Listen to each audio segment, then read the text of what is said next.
Good morning to you guys. Very good morning to everyone. सभी को नमस्कार और सभी को good morning.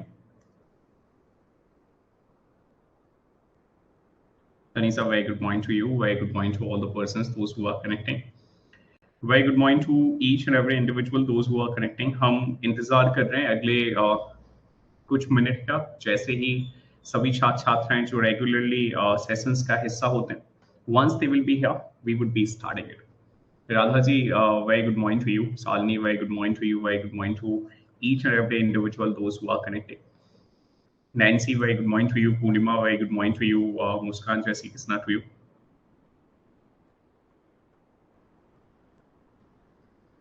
अरे राधा जी, कोई बात नहीं, आपके पास एटलीस्ट ग्रुप में नोटिफिकेशन आ गया था और जब आपका शेड्यूल जो है, मैंने उसमें बताया था आपको कि पूरा जो शेड्यूलिंग है उस शेड्यूल में आपके पास क्या है,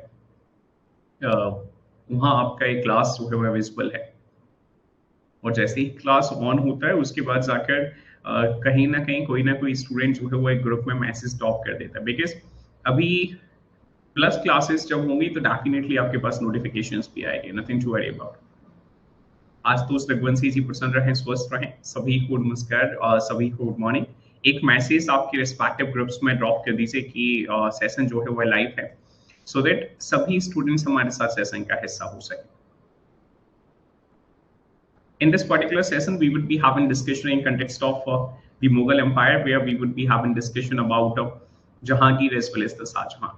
तो हम इन 5 दिन में कुछ स्पेसिफिक टॉपिक्स जो हैं उन स्पेसिफिक टॉपिक्स को लेकर चलने वाले, सो दैट जो भी छात्र छात्राएं एक तरीके का आप उसे कह सकते हैं एज अ डेमो, कि जो छात्र छात्राएं डेमो जैसे कॉन्सेप्ट के साथ कभी आगे बढ़ना चाहते हैं तो वह इन क्लासेस पर हमें कनेक्ट कर सकते हैं. साथ ही they can generate a perception whether they are that much comfortable with us or not, कि उन्हें हमें ज्वाइन करना चाहिए या नहीं करना चाहिए, because it becomes essential to have a very comfort zone with the educator with whom you are connecting. Hariom, very good morning to you. Salini, very good morning to you. Satya, very good morning to you. Vidhi, very good morning to you. Sneha ji, very good morning to you. Radhe Mohini ji, Jai Shri Krishna to you. सभी को नमस्कार. Shruti, very good morning to you. Very good morning to all the persons. एक Bihar PCS के group में भी message stop कर दीजिए कि सेशन जो है वो लाइव है, बिकॉज जैसे ही सभी छात्र छात्राएं सेशन का हिस्सा होंगे हम सेशन को स्टार्ट करेंगे.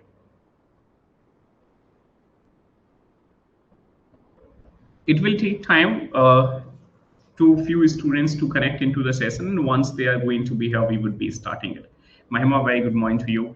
Very good morning to each and every individual, those who are connecting. Till the time you people can hear me out over the upcoming batch, which is going to be Super 50 2.2, which we are going to launch by this year for the MPPSC aspirants.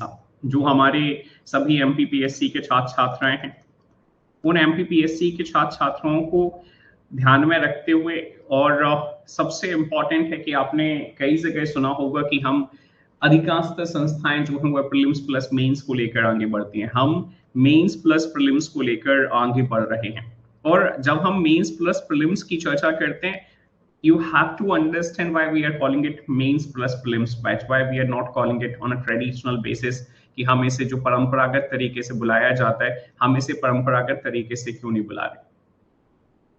Just because मैं लगातार आपसे कह रहा हूं कि जब आप इस बैच का हिस्सा होंगे हमारे साथ, तो इस पर्टिकुलर बैच में हम एक पैरेलल सब्जेक्ट हमेशा, Anjali ji very good morning to you, Nivedita ji very good morning to you, एक पर्टिकुलर सब्जेक्ट जो सिर्फ आपके मेंस ओरिएंटेड है उस सब्जेक्ट को लेकर चल रहे हैं.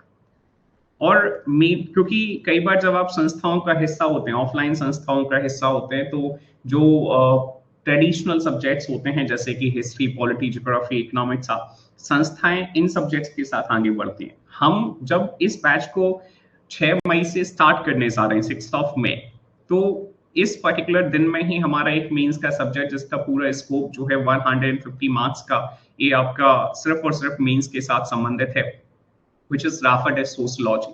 And once we would be done with the sociology, हम जैसे ही sociology को complete करेंगे, साक्षी ma'am is quite ready to deliver the paper number 5 as well as the paper number 6. तो वो जो आपका हिंदी वाला सेगमेंट है और एट द सेम टाइम वो जो आपका ऐसे वाला सेगमेंट है, तो हम इनको लेकर चलेंगे. And this makes us different from rest of other institutions. ये हमें दूसरी जो संस्थाएं हैं उन संस्थाओं से अलग बनाता है. क्योंकि आप दूसरी संस्थाओं में हिंदी ऐसे जैसे जो सब्जेक्ट्स हैं उनको नहीं देखते हैं। कई लोगों का सिलेबस पूरा कंप्लीट हो जाता है और कई बार इन पर जो है वो चर्चा नहीं करी जाती है। तो हमने इस बैच को डिजाइन ही ऐसे किया है कि जो भी बिगिनर्स, जो भी न्यू लर्नर्स, जो भी हमारे पुराने लर्नर्स हमें इन पर ज्वाइन कर रहे हैं, वो इन सभी सब्जेक्ट्स को इनिशियल बेसिस पर ही, इनिशियल फेज में ही कंप्लीट कर सकें। Devanshi, very good morning to you. Gadaji, very good morning to you. Likewise, once we would be done with the Hindi as well as the essay paper, then I would be starting the political thinkers, जिनका एक बड़ा अच्छा खासा importance है, अच्छा खासा weightage है।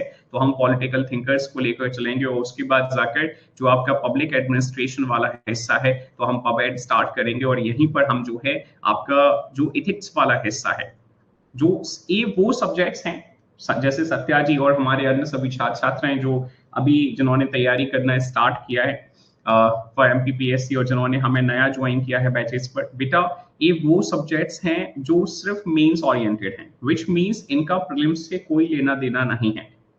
अब पैरेलली ये सब्जेक्ट्स चलेंगे, इस वजह से हम इसे मेंस ओरिएंटेड कह रहे हैं। प्रीलिम्स और प्लस मेंस दोनों ही जो सब्जेक्ट्स हैं, तो हम यहाँ स्टार्ट कर रहे हैं 6 मई से मॉडर्न हिस्ट्री से। और मॉडर्न हिस्ट्री सिर्फ हमारे एमपीपीएससी के छात्र छात्राओं के लिए ही नहीं, यूपीएससी के जो छात्र छात्र हैं, बिहार स्टेट पीसीएस के जो छात्र छात्र हैं, इनके लिए बहुत इंपॉर्टेंट रोल प्ले करता है। और ये जो है आपके प्रीलिम्स का भी हिस्सा होता है और आपके मेंस का भी हिस्सा होता है। सो प्लीज मेक श्योर कि आप इन सेशंस का भी हिस्सा हो सकें।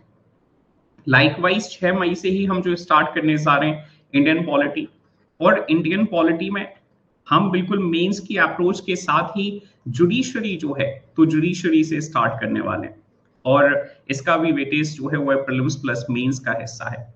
आपका 16th ऑफ मई से 16th of May नहीं, 20th of May से, because I had discussions with Sakshi ma'am and she is quite busy with the family commitments and she have started कि sir 16 से ना start करते हुए हम इसे 20th May से start कर लेते हैं। So 20th of May for both aspirants, the BPSC aspirants as well as MPPSC aspirants, हमारा साइंस वाला सेगमेंट जो है, तो वह साइंस वाला सेगमेंट स्टार्ट हो जाएगा, which means आपका फिजिक्स, केमिस्ट्री और बायोलॉजी ये आपका स्टार्ट हो जाएगा, जिसका वेटेज आपके प्रीलिम्स में भी है, जिसका वेटेज आपके मेंस में भी है। तो हम इस तरीके से चीजों को लेके चल रहे हैं। ओवरऑल 6 तारीख से जिन सब्जेक्ट्स को स्टार्ट किया जाएगा, that is going to be the sociology very first subject, the modern history the second subject, the Indian polity the third subject, and I would be delivering all these 3 sessions. Along with me there will be Yatish sir जो आपके current affairs के sessions को deliver करेंगे। I would ask each and every individual to connect with us on these particular batch because this is going to be very important. And believe me, all such students, all such aspirants, those who are going to join us on this particular batch, they will feel the difference, they can sense the difference बेटा। आप उसे महसूस कर पाएंगे कि हाँ आपने एक सही निर्णय लिया है जब आपने हमें यहाँ ज्वाइन किया है। तो यतीश सर जनवरी से लेकर मई तक का करंट जो है अभी डिलीवर करने वाले हैं। प्लीज मेक श्योर कि आप अगर चाहते हैं, जैसे अगर आप फुल बैच को एनरोल नहीं कर पा रहे हैं, तो आप हमें सेपरेट बैचेस जो हैं, तो आप हमें सेपरेट बैचेस पर भी एनरोल कर सकते हैं, आप आपकी स्वेच्छा के हिसाब से। किसी भी बच्चे को, किसी भी छात्र छात्रा को कोई भी आर्थिक इशूज हैं, आपके साथ कोई आर्थिक समस्या है, आप स्वतंत्र महसूस करिए, आप सीधे 7415226282 पर मुझे रीच आउट कर सकते हैं। हालांकि हमने हमारे ही स्टूडेंट से डिस्कस करने के बाद आशुतोष रघुवंशी जी सर जो है वो टेक्नोलॉजी वाला और आईसीटी वाला सेगमेंट जो है वो लेकर चलेंगे। सर बायोलॉजी के साथ जो है वो बहुत कंफर्टेबल नहीं है, दैट्स व्हाई आपका साइंस वाला सेगमेंट जो है मैम लेकर चलेंगे। किसी भी छात्र छात्रा को कोई आर्थिक समस्या है तो आप सीधे इस नंबर पे मुझे रीच आउट कर सकते हैं, एक मैसेज स्टॉप करिए, अपनी समस्या जो है यहाँ बताइए। निश्चित तौर पर हम आपकी समस्या पर जो भी चिंता कर सकते हैं वो निश्चित तौर पर करेंगे और जो भी आपके लिए सॉल्यूशन होगा हम निश्चित तौर पर करेंगे। मैंने कुछ स्टूडेंट्स से डिस्कशंस किए और स्टूडेंट्स ने कहा कि सर जो हमारा फर्स्ट टाइम लर्नर होता है, जिसे अभी जानकारी नहीं होती है, कई बार जब वो आपके साथ जुड़ता है, आपके प्लेटफॉर्म पर कनेक्ट करता है, तो उसे समझ आता है कि फीस जो है सर आप ज्यादा ले रहे हैं, क्योंकि वह कोर्स की वैलिडिटी नहीं समझता कि सर जो अन्य संस्थाएं हैं I'm not going to take the name of any other institution, but the institutions which are running on the online mode, जो अधिकांशतः संस्थाएं ऑनलाइन मोड में चल रही हैं, वो सर 10,000 रुपए लेती हैं, 8,000 रुपए लेती हैं, लेकिन वो 1 साल का लेती हैं. This is something which each and every individual need to understand. ये जो 10,000 8,000 रुपए आपसे लिए जा रहे हैं वो 1 साल के लिए जा रहे हैं, और उसके बाद जाकर हम जो आपसे पैसा लेते थे 25,000 तक जो भी हम पैसा ले रहे थे, हमने फीस हमारी इंक्रीज कर दी है, 27,000 कर दी है. तो ये 27,000 फीस जो है वो हमारी 3 साल के लिए. लेकिन फिर भी बोले सर कई सारे ऐसे स्टूडेंट हो सकते हैं जो सिर्फ 1 साल पढ़ना चाहते हैं, तो फिर ऐसे में क्या होगा? तो बोले सर 1 साल की कोर्स वैलिडिटी के साथ 12,000 रुपए में अभी हमारा सब्सक्रिप्शन जो है उसे परचेज किया जा सकता है, और हमारे सभी सब्सक्रिप्शन पर 5 मई तक आप 30% डिस्काउंट के साथ आगे बढ़ सकते हैं. मतलब 1 साल अगर आप पढ़ना चाहते हैं 12,000 रुपए, 3 साल का कोर्स आप परचेज करना चाहते हैं 27,000 रुपए. राफेल कोड है KD496, इसका इस्तेमाल कीजिए. और सिर्फ इस पर ही नहीं, इस बैच पर ही नहीं, हमारे जो सभी बैचेस प्लेटफॉर्म पर अभी लाइव मोड में है, उन सभी बैचेस पर 1 तारीख से 5 तारीख के बीच में 30% डिस्काउंट जो है वो चल रहा है, क्योंकि संस्था ने अभी 1 वर्ष कंप्लीट किया है. तो हम हमारे 1 वर्ष को कमेमोरेट कर रहे हैं, सेलिब्रेट कर रहे हैं, और इसी के चलते हुए हम हमारे सभी छात्र छात्राओं को 30% का डिस्काउंट दे रहे हैं. और दूसरा, हमने एक नया इनिशिएटिव लिया है. हम हमारे जो भी SC वर्ग के और ST वर्ग के छात्र छात्राएं हैं, इनको इनकी अपलिफ्टमेंट में थोड़ा सा कंट्रीब्यूट करने के लिए जो हम कर सकते हैं, हमने एक निर्णय लिया है कि भैया पूरे साल जो है हमारे सभी SC और ST छात्र छात्राओं को हम 40% डिस्काउंट जो है वो 40% डिस्काउंट देने जा रहे हैं. तो आप में से कोई भी छात्र छात्रा या आपका कोई भी near one, dear one, loved one जो शेड्यूल्ड कास्ट या शेड्यूल्ड ट्राइब कम्युनिटी के साथ संबंधित है, आप सीधे मुझे अप्रोच कर सकते हैं इस नंबर पर. आपको 40% डिस्काउंट जो है फ्लैट पूरे साल अवेलेबल रहेगा किसी भी बैच कोर्स पर. अब हमारे BPSC के छात्र छात्र हैं, आपको चिंता करने की जरूरत नहीं है. हम बहुत जल्द जो है प्रीलिम्स का बैच लॉन्च करने वाले, और बहुत रीजनेबल फीस में, क्योंकि मैंने BPSC के छात्र छात्रों के साथ देखा, मैंने कहा ना कि सर वो कोर्स वैलिडिटी पर ध्यान नहीं दिया जाता, ध्यान दिया जाता है कि सर पैसा ज्यादा है आपका. भाई हमारे स्टैंडर्ड्स, हमारी प्लानिंग, हमारी अवेलेबिलिटी दूसरों के कंपैरिजन में ज्यादा है, इसलिए अवेलेबल्स होते हैं. इसलिए फी का स्ट्रक्चर जो है वो हाई है. हम 24/365 अवेलेबल होते हैं, इसलिए हमारी फीस थोड़ी सी हाई है. हम आपसे जब वादा करते हैं that we would be delivering the sessions for the English medium aspirants only, which means the content would be delivered in the English language. At the same time, we can have communications into the English language only. Whatever the kind of comfort you are having, if you are having comfort to communicate with us into the English, then definitely we would be communicating with you in the English language only. और अगर आपको लगता है कि नहीं भैया हिंदी में हमें समझा दीजिए, हम हिंदी में समझा देते हैं, और आप स्वतंत्र महसूस कर सकते हैं अपनी चीज को पूछने के लिए. चलिए इसी के साथ आज के सेशन की शुरुआत करूंगा. मैं चाहूंगा कि आप अपने near ones, dear ones, loved ones को हमारे जो बैचेस के फीचर हैं आप निश्चित तौर पर उन्हें बताएं. साथ ही साथ ये हमारे बारे में हमारी पूरी प्लेटफॉर्म की डिटेल है. यहाँ से आप हमारे प्लेटफॉर्म के बारे में सारी चीजों को जान सकते हैं, सभी सोशल ग्रुप्स का हिस्सा हो सकते हैं. जो कुछ आपसे कहा जाएगा यकीन मानिए वो 120% सच होगा. कोई false promises Gurukul crack it with KD sir आपके साथ नहीं करता भाई ये संस्था. ठीक है, चलिए आगे बढ़ रहा हूं और मैं मुगल्स के साथ स्टार्ट करूंगा, क्योंकि आज के टॉपिक में हमारी जो चर्चा है वह जहांगीर को लेकर है और at the same time Shah Jahan को लेकर है. सो प्लीज मेक श्योर कि आप सभी छात्र छात्राएं थोड़ा सा मुझे सुन सके, ताकि आप एक अच्छा जो बेस है वह जनरेट कर सकें. हम जब मुगल एम्पायर की चर्चा करते हैं तो Mughal empire basically it started in the year of 1526. इसकी शुरुआत जो हमें नजर आती है, इसकी शुरुआत हमें वर्ष 1526 में नजर आती है. Just try to hear me out over the Mughal empire. It was there into the country from the period of 1526 to the period of 1857. Few people call it till 1858 as well. लेकिन ये जो 1526 से 1857 और 1858 का पीरियड है, इसका एक हम क्लासिफिकेशन करते हैं. क्षमा, very good morning to you. और क्लासिफिकेशन कैसे करते हैं तो बोले sir 1526 to 1707 this particular period we do read into the medieval Indian history. इसे जो है वह मेडाइवल इंडियन हिस्ट्री में पढ़ा जाता है. और उसके बाद जाकर जब हम यहाँ 1707 ऑनवर्ड्स पढ़ते हैं तो यहाँ इसकी चर्चा जो है वह मॉडर्न हिस्ट्री में की जाती है। ऐसा क्यों किया जा रहा है ये over the period of time बेटा जब आप सेशंस में कॉन्टिन्यूटी में रहेंगे तो आपको समझ आएगा। जब हम इस पीरियड की चर्चा करते हैं 1526 से 1707, तो ये मुगलों का क्लासिकल पीरियड कहा जाता है, मुगल क्लासिकल पीरियड। और इस मुगल क्लासिकल पीरियड में जो शासक यहाँ शासन कर रहे थे उनमें सबसे पहले द वन, कई बार आपसे सीधे पूछ लिया जाता है बेटा, सत्याजी, क्षमा जी, मुस्कान शर्मा जी, आशुतोष रघुवंशी जी, आशुतोष चौहान जी, अंजलि जी, गिरिराज जी, देवांश जी, अंजलि जी, निवेदिता जी और हमारे अन्य सभी छात्र छात्राएं। सीधे आपसे क्वेश्चन पूछ लेगा कि who led the foundation of the Mughal Empire, and we must have very clear cut idea. Babur in the year of 1526 led the foundation of the Mughal Empire. Babur was there into the country और he died in the year of 1530. ये आपके दिमाग में स्पष्ट होना चाहिए बेटा कि बाबर का जो टेन्योर है वो 1526 से 1530 है।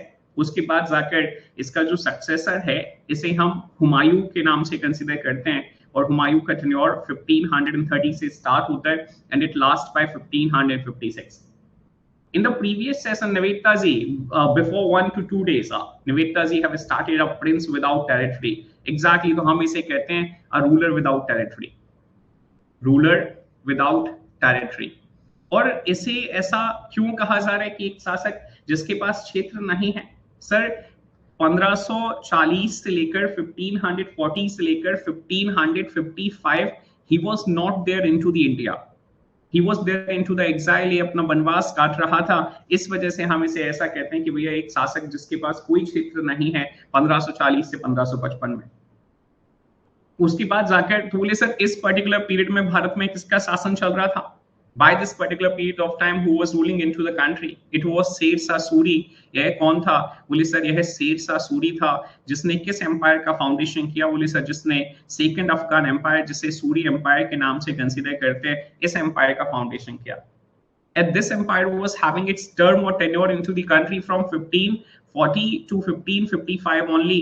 इसका जो टर्म टेन्योर है वो 1540 से 1550 में नजर आता है।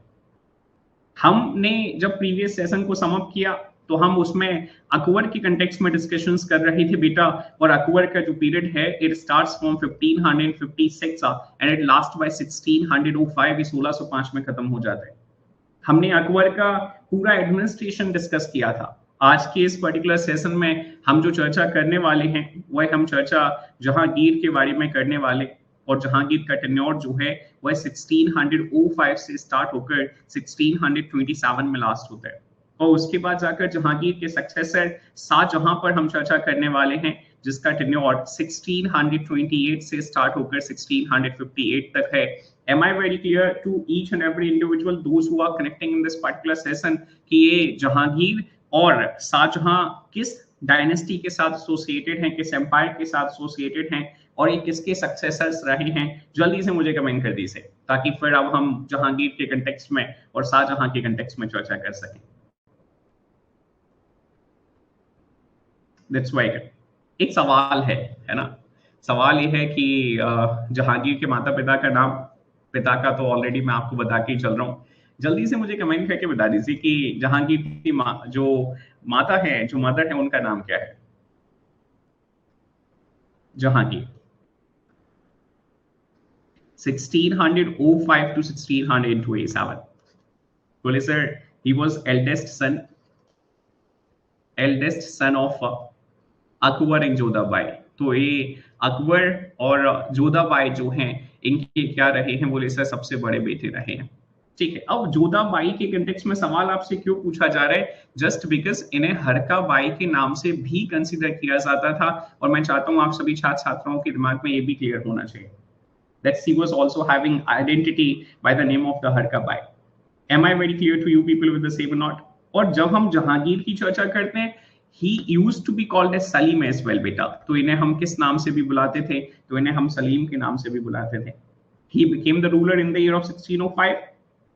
और इसकी कैपिटल की जब हम चर्चा कर रहे हैं तो आप सभी छात्र छात्राओं के दिमाग में बिल्कुल क्लियर होना चाहिए कि भैया ये आगरा के साथ क्या कर रहा है? बोले सर आगरा को अपनी कैपिटल के साथ लेकर आगे बढ़ रहा है। और जब हम इसके कंटेक्स्ट में इसके टाइटल पर चर्चा कर रहे हैं, विधि जी और हमारे अन्य सभी छात्र छात्राएं जो सेशन का हिस्सा हैं, he was having the title of Nooruddin Mohammad Jahangir.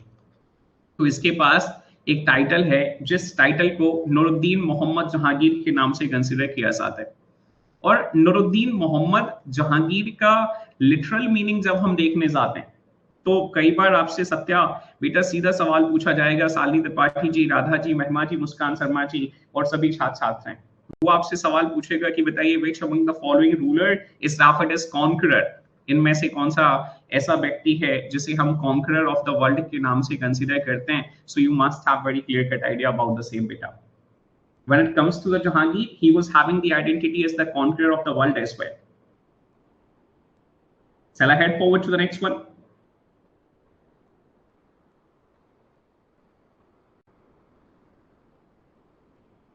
चलिए आगे बढ़ रहा हूं, ध्यान से कुछ और पॉइंट्स हैं जो जहांगीर के बारे में आपको सुनना है और समझना है।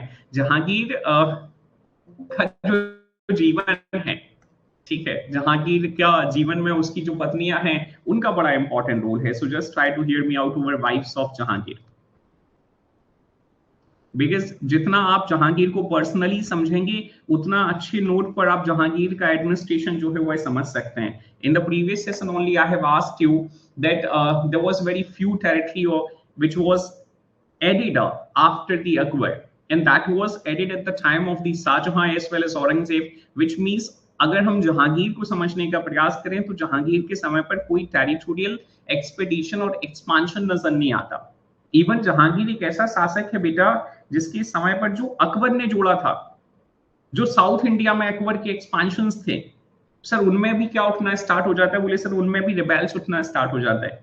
तो अगर आप जहांगीर के समय पर जो विद्रोही की भावना उठ रही है उसको समझना चाहते हैं तो आपको जहांगीर को थोड़ा सा पर्सनली समझना होगा। जहांगीर की पत्नियों पर चर्चा कर रहे हैं, and the very first wife was मान बाई। तो जो सबसे पहली पत्नी है इनकी ईमान बाई है, जिन्हें हम शाह बेगम के नाम से भी रेफर करते हैं। Please be very clear in context of the same.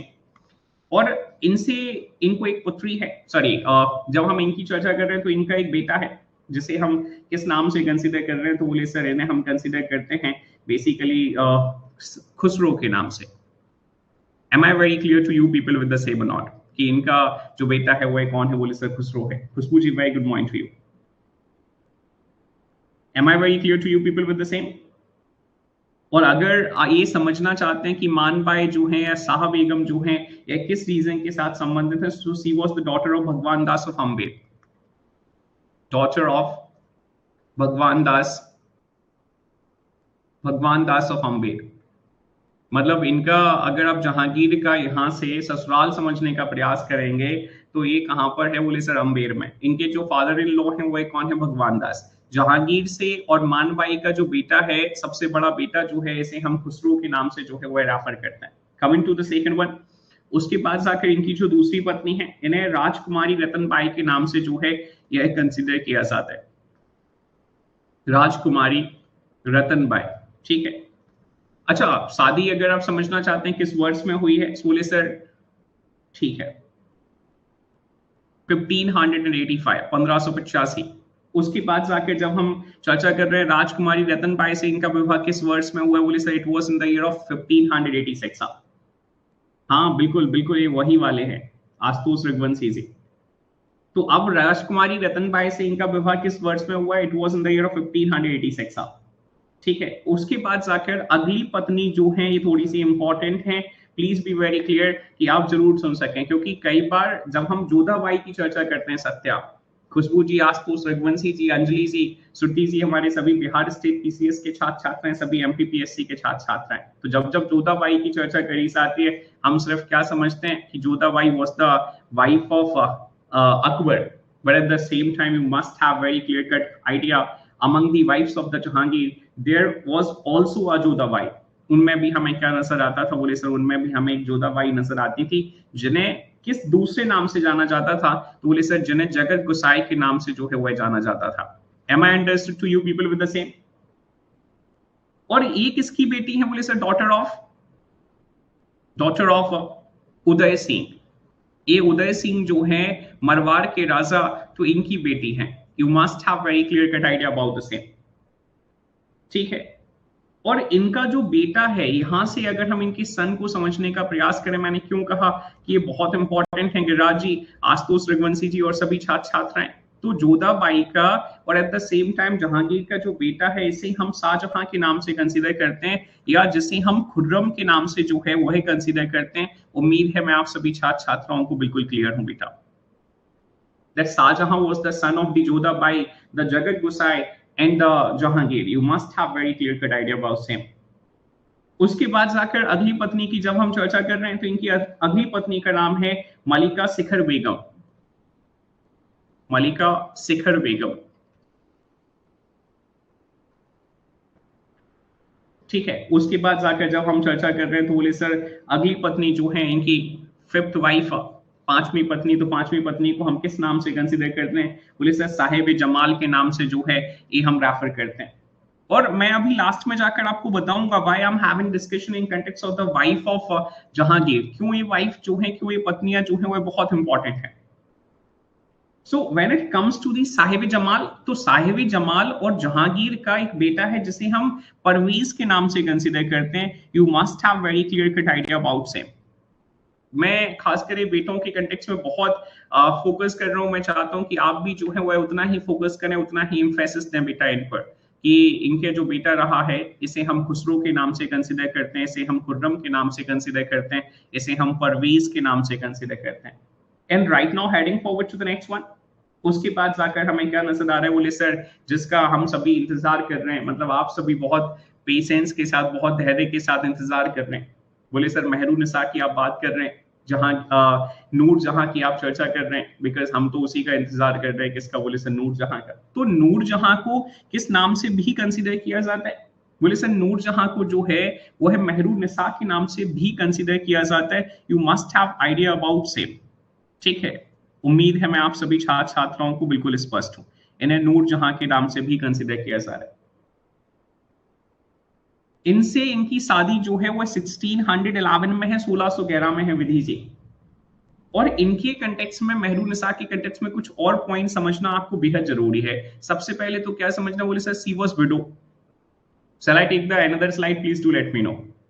मैं एक दूसरी स्लाइड ले लेता हूं, बिकॉज ताकि चीजें जो हैं आपको आसान रहे बेटा, आप लिख पाए वहां से चीजों को, आप वहां से नोट कर पाए चीजों को। ऑल्दो पीडीएफ जो है आपके पास आ जाएगा, नथिंग टू वरी अबाउट, ठीक है। Just give me a single minute. Hariom, Shruti, Muskan, Anjali ji and rest of the individuals those who are connecting here.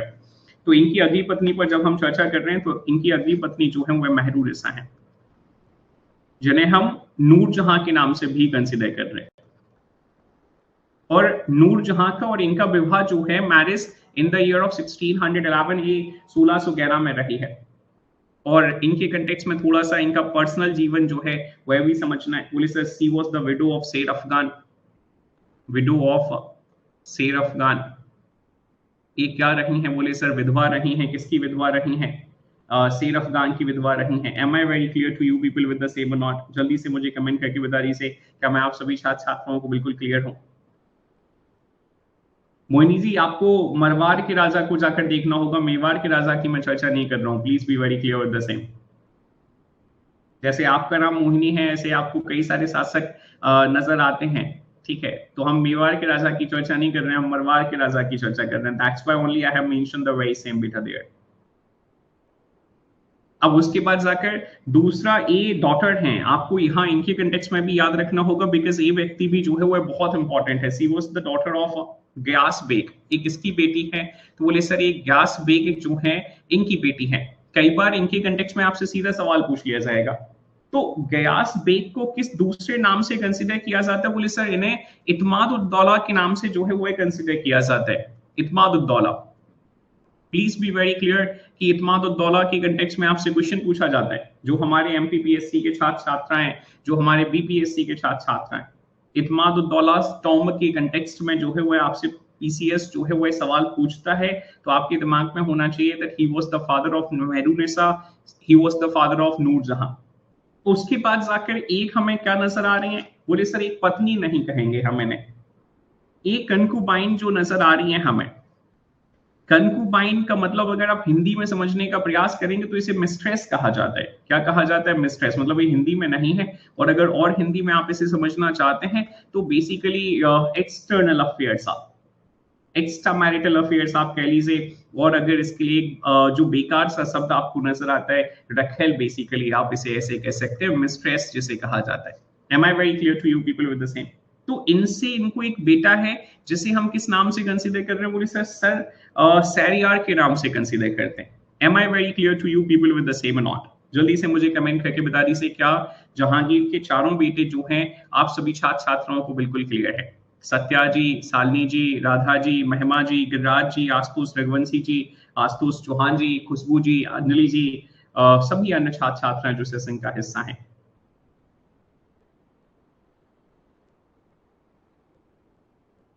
ठीक है, so right now I'm heading forward to the next and you people can hear me out over the same. Exactly, he was the son, सैरियार बेटा है अंजलि जी, कोई doubt है? मतलब that's why only I am letting you no कि इनके चार बेटे नजर आ रहे हैं। एक को हम खुसरो के नाम से कंसीडर कर रहे हैं, एक को हम शाहजहां के नाम से कंसीडर कर रहे हैं, एक को हम परवेज के नाम से कंसीडर करते हैं, और एक को जो है वो हम सैरियार के नाम से कंसीडर करते हैं। So heading forward to this and just try to hear me out over the Jahangir right now.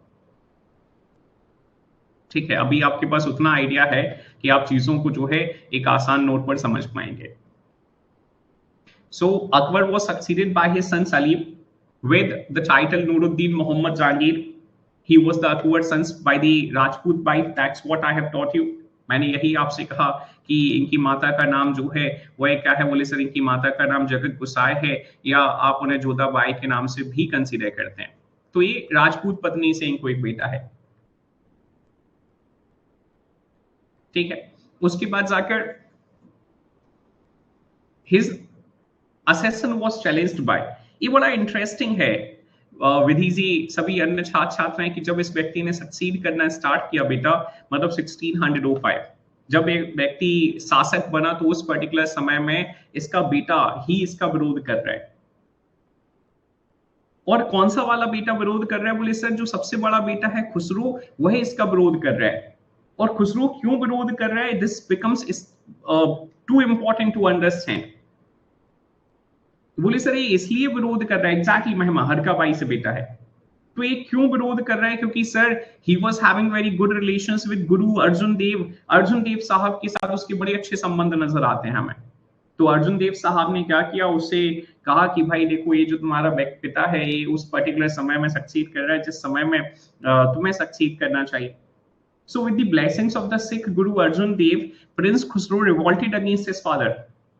Am I very clear to you people with the same or not? और अगर आप समझना चाहते हैं तो और आसान तरीके से बता देता हूँ, जहांगीर जब राजा बने तो उस समय में उनके राजा बनने का विरोध जो है उनके बड़े बेटे के माध्यम से हुआ, ये आपको याद रखना है। बड़ा बेटा क्यों विरोध कर रहा था? क्योंकि वह इन्फ्लुएंस में था। किसके इन्फ्लुएंस में था? बोले सर गुरु अर्जुन देव के इन्फ्लुएंस में था, जिनकी कंटेक्स्ट में शालिनी जी, सत्या जी, नैन्सी जी, आशुतोष रघुवंशी जी, विधि जी और हमारे अन्य सभी छात्र छात्राएं, प्रीलिम्स जो है वो एक क्वेश्चन पूछता है आपसे कि बताइए अर्जुन देव साहब का एग्जीक्यूशन जो है वो किस व्यक्ति के माध्यम से हुआ? तो हमारे दिमाग में बिल्कुल स्पष्ट होना चाहिए कि अर्जुन देव साहब का एग्जीक्यूशन जो है वह जहांगीर के माध्यम से हुआ। Prince Khusro was defeated, he was captured and blinded while Guru Arjan Dev was executed, and this is going to be the question which will be there into the prelims beta. ये वो paper में एक question है, ये वो point है जो सीधे सीधे आपके प्रीलिम्स में जो है वो कई बार आ जाता है कि बताइए जो सिख के गुरु हैं अर्जुन देव साहब, उनका एग्जीक्यूशन किसके माध्यम से? तो अपने ही बेटे का जो विरोध था उसको खत्म किया इसने, उसको अंधा कर दिया इसने, और अर्जुन देव साहब को इसने खत्म करवा दिया। In 1608, Ahmednagar into the Deccan India had declared independence under Malik Ambar. Am I very clear to you people with the same or not? I hope you people are having very clear-cut idea that in the year of 1595, Akbar led the very first expedition into the southern India, where he came into the conflict with the Chand Bibi, और उसके बाद जाकर 1595 में इसके पास बरार आया था, और 1598 की जब हम चर्चा करते थे तो 1598 he was having hold over Ahmednagar, 1598 में इसके पास अहमदनगर था।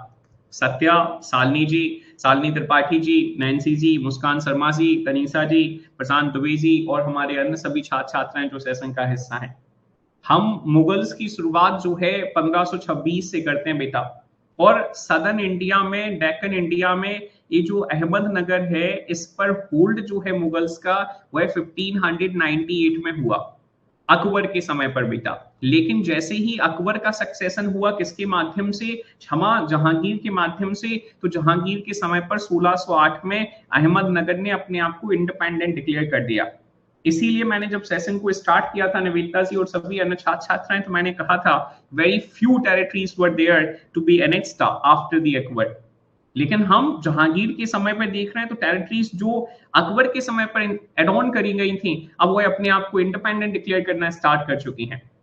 During the reign of Jahangir, there was no addition to the Mughal territory into the Deccan India, and that's what I have started to you people. Jahangir's reign witnessed the visit of two Englishmen. देखो, आप निश्चित तौर पर उम्मीद है कि आप advent of Europeans को समझते होंगे।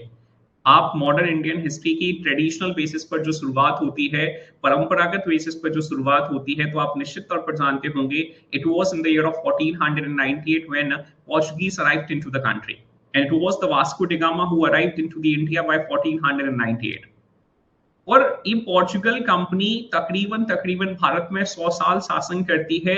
कोई दूसरी पावर जो है हमें यहाँ भारत में नजर नहीं आती। For almost next 100 years there was no challenger to the Portugal East India Company. But in the year of 1600, later on in the year of 1602, later on in the year of 1616, and later on in the year of 1664. There were few other European companies which started trading or which were formed or which were established to trade into the East. आपको ये समझना होगा बेटा कि जब हम आधुनिक इतिहास की चर्चा करते हैं, मॉडर्न हिस्ट्री की चर्चा करते हैं, तो मॉडर्न हिस्ट्री की अधिकांशतः किताबों में जो शुरुआत होती है, अधिकांशतः टीचर जो शुरुआत करते हैं वह कहां से करते हैं बेटा, तो वह पोर्चुगल ईस्ट इंडिया कंपनी से करते हैं कि वास्को डा गामा जो है वह 1498 में भारत आया, केरल में कोचिन कोस्ट पर आया, उम्मीद है आपने सुना होगा। फिर उसके बाद जाकर 1600 में it was on 31 December 1600 English East India Company was formed. हो सकता है आपने ये भी सुना हो कि 31 दिसंबर 1600 में इंग्लिश ईस्ट इंडिया कंपनी का गठन किया गया। उसके बाद जाकर 1602 में sir Dutch east India company जो है इसका गठन किया गया। फिर 1616 की जब हम चर्चा करते हैं तो डेनिस ईस्ट इंडिया कंपनी जो है इसका गठन किया गया, और 1664 में फ्रेंच ईस्ट इंडिया कंपनी जो है इसका गठन किया गया। तो अब थोड़ा सा बहुत ध्यान से सुनना, मैंने जस्ट अभी आपसे कहा by 31st of December 1600 English East India Company was formed. Anjali ji, Mahima ji, Hariom Srivastava ji, Purnima ji, Satya ji, Shalini Tripathi ji, Radha ji, and rest of the individuals those who are connecting here, there might be two possible questions are, और हमारा answer जो है, कई सारे बच्चे जो कम सुनने के आदी होते हैं, जो ज्यादा इंटेलिजेंट होते हैं, लेकिन इंटेलिजेंसी के साथ विवेक का अभाव होता है स्नेहा जी, तो ऐसे छात्र छात्राएं कई बार आंसर गलत कर देते हैं। आपसे अगर क्वेश्चन पूछा जा रहा है कि इंग्लिश ईस्ट इंडिया कंपनी का गठन जो है वह किस राजा के समय पर हुआ है, what your answer is going to be, please to let me no.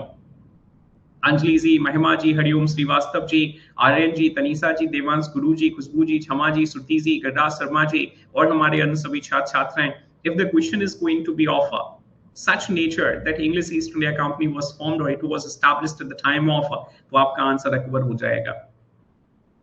और अगर आपसे क्वेश्चन पूछा जाता है the English East India company arrived in India at the time of, तो आपका आंसर फिर क्या होगा, जल्दी से मुझे कमेंट करके बता दीजिए। अगर आपसे कुछ इस तरीके का क्वेश्चन पूछा जा रहा है कि इंग्लिश ईस्ट इंडिया कंपनी जो है वह भारत किसके समय पर आई है, तो आपका आंसर क्या होगा। तो आपके दिमाग में बिल्कुल स्पष्ट होना चाहिए कि आंसर जो है वह जहांगीर होगा।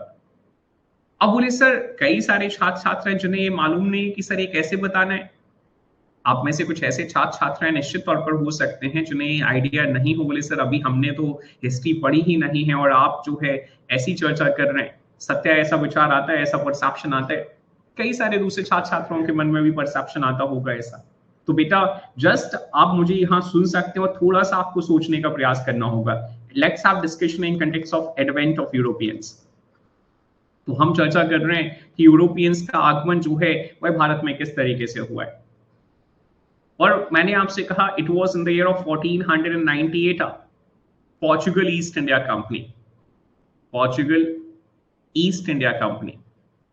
उसके बाद जाकर फिर हम चर्चा कर रहे हैं 1600 से it was this that is English East India company was formed up, and later on in the year of 1602 Dutch East India Company was formed up.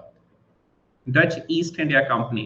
In the year of 1616 Danish East India Company was formed up, and later on in the year of 1664 sir French East India Company was formed up. French east India company. अब आपको ना सारी चीजें रटने की जरूरत नहीं है बेटा, आपकी दिमाग में क्या होना चाहिए, बोले सर इस पर्टिकुलर समय में भारत में किस व्यक्ति का जो है वह शासन चल रहा है नॉर्थ इंडिया में। पूर्णिमा जी, आशुतोष रघुवंशी जी, गिरिराज जी और हमारे अन्य सभी छात्र छात्राएं जल्दी से मुझे कमेंट करके बताइए कि इस पर्टिकुलर समय में किसका शासन चल रहा है। When it comes to the 1498 who was ruling into the country? बोले सर दिल्ली सल्तनत चल रहा है और सिकंदर लोधी साहब जो हैं वह क्या कर रहे हैं? बोले सर सिकंदर लोधी साहब इस पर्टिकुलर समय में यहाँ शासन कर रहे हैं।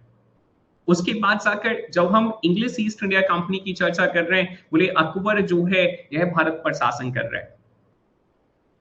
उसके बाद जाकर डच ईस्ट इंडिया कंपनी की जब चर्चा कर रहे हैं, बोले सर अकबर जो है यही शासन कर रहा है। डेनिस ईस्ट इंडिया कंपनी की चर्चा कर रहे हैं, बोले सर जहांगीर जो है इसका पीरियड चल रहा है, ये इस पर्टिकुलर समय में गवर्न कर रहा है। और जब हम फ्रेंच ईस्ट इंडिया कंपनी की चर्चा करते हैं, बोले सर औरंगजेब का पीरियड जो है वह स्टार्ट हो चुका है, इस समय में इस कंपनी का गठन हुआ है। बोले सर ये आपने हमें कैसे बताया? ये तो हमें याद करना पड़ेगा। अरे नहीं भाई, there is no need to remember this, you just have to be thoroughly clear in context of the time period of these rulers बेटा। तो जल्दी से मुझे एक पर्टिकुलर मैसेज में इन सबका टाइम पीरियड कमेंट करके बता दीजिए। तो बोले sir from the year of 1489 to the period of 1517 Sikandar Lodi was there into the India. From this 1556 to the period of 1605 Akbar was ruling into the India.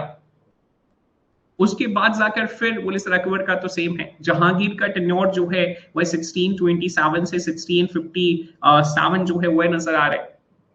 और औरंगजेब का tenure जो है वह क्या नजर आ रहा है? 1605 से लेकर माफ कीजिए 1627 नजर आ रहा है।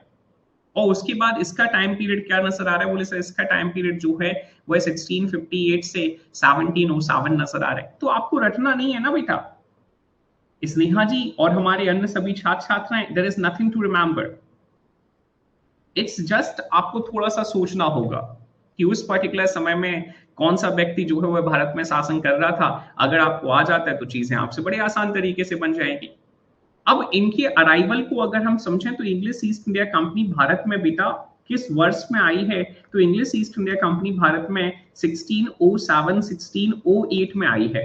सत्या जी, मुस्कान शर्मा जी, तनीषा जी, आशुतोष रघुवंशी जी और हमारे अन्य छात्र छात्र हैं। हम जब जहांगीर के टेन्योर को डिस्कस करते हैं तो देखो 1605 से जहांगीर का टेन्योर स्टार्ट होता है बेटा। और English East India company Bharat का भाई 1607 में।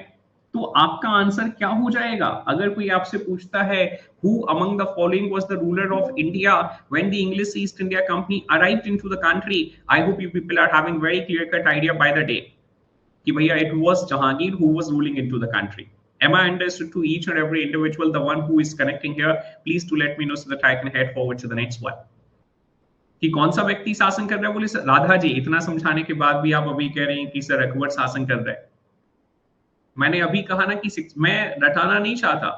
I want each and every individual of the mind class to remember the same facts. Nivedita ji, you are also saying Akbar. When English East India Company arrived into the India, the year was 1607 and the 08. You have to be thoroughly clear in context of the same. That's what the difference which I'm constantly trying to make it more clear. Radha, you just need to hear me out over the same. It was in the year of 1600. Aspush Chauhan ji, very good morning to you. No worries. कोई बात नहीं निवेदिता जी, ठीक है। Radha ji, it was in the year of 1600 English East India Company was formed, but it was in the year of Radha, just try to hear me out over the same what exactly I am saying. अभी ना सुनो, मुझे थोड़ा सा सुनने का प्रयास करिएगा। इंग्लिश ईस्ट इंडिया कंपनी बेटा जब पैदा हुई, हम उसे आसान भाषा में समझ लेते हैं, तो उस समय में भारत पर अकबर शासन कर रहा था। Am I very clear to you with the same? लेकिन जब इंग्लिश ईस्ट इंडिया कंपनी ने भारत में आना स्टार्ट किया, तो उस पर्टिकुलर समय में जहांगीर भारत में शासन कर रहा था। Am I very clear to you Radha with the same और नॉट? तो उम्मीद है मैं आपको स्पष्ट हूं। ये बड़ा कठिन होता है कहीं भी कह रहा कि बोले सर वो सर आपने लिखाया था। और मैं चाहता हूं मेरे कोई भी छात्र छात्राएं कभी ये ना कहा करें कि नहीं सर वो आपने पढ़ाया था या कहीं हमने और पढ़ा हुआ था। हो जाता है कई बार confusion. So please be very clear कि इस तरीके से नहीं कहा करो बेटा।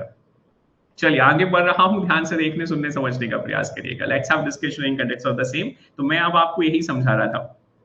और कौन भारत आया इंग्लिश ईस्ट इंडिया कंपनी की तरफ से?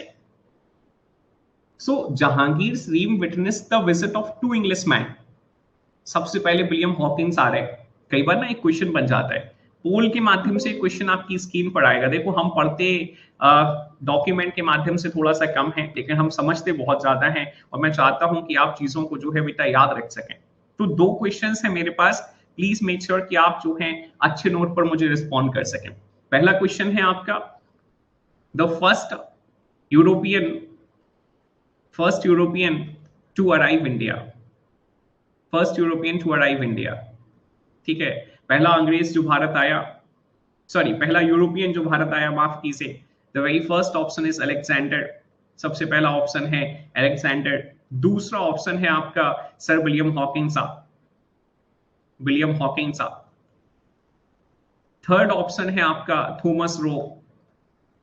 थर्ड ऑप्शन है आपका थॉमस रो। और लास्ट ऑप्शन है आपका नन ऑफ द अबव, इनमें से कोई नहीं। उम्मीद है क्वेश्चन आपको बहुत क्लियर है, ठीक है। आपको परेशान नहीं होना है, आपको कमेंट नहीं करना है। आपकी स्क्रीन पर पोल अभी पब्लिश होगा, पोल के माध्यम से आपको आंसर जो है वह देना है। Just try to hear me out. Poll आपकी स्क्रीन पर आएगा, पोल के माध्यम से आपको आपका आंसर जो है वह ऑप्ट करना है। अगले 1 से 2 सेकंड में पोल आपकी स्क्रीन पर होगा, वहां आप आपका आंसर जो है वह मार्क कर सकते हैं।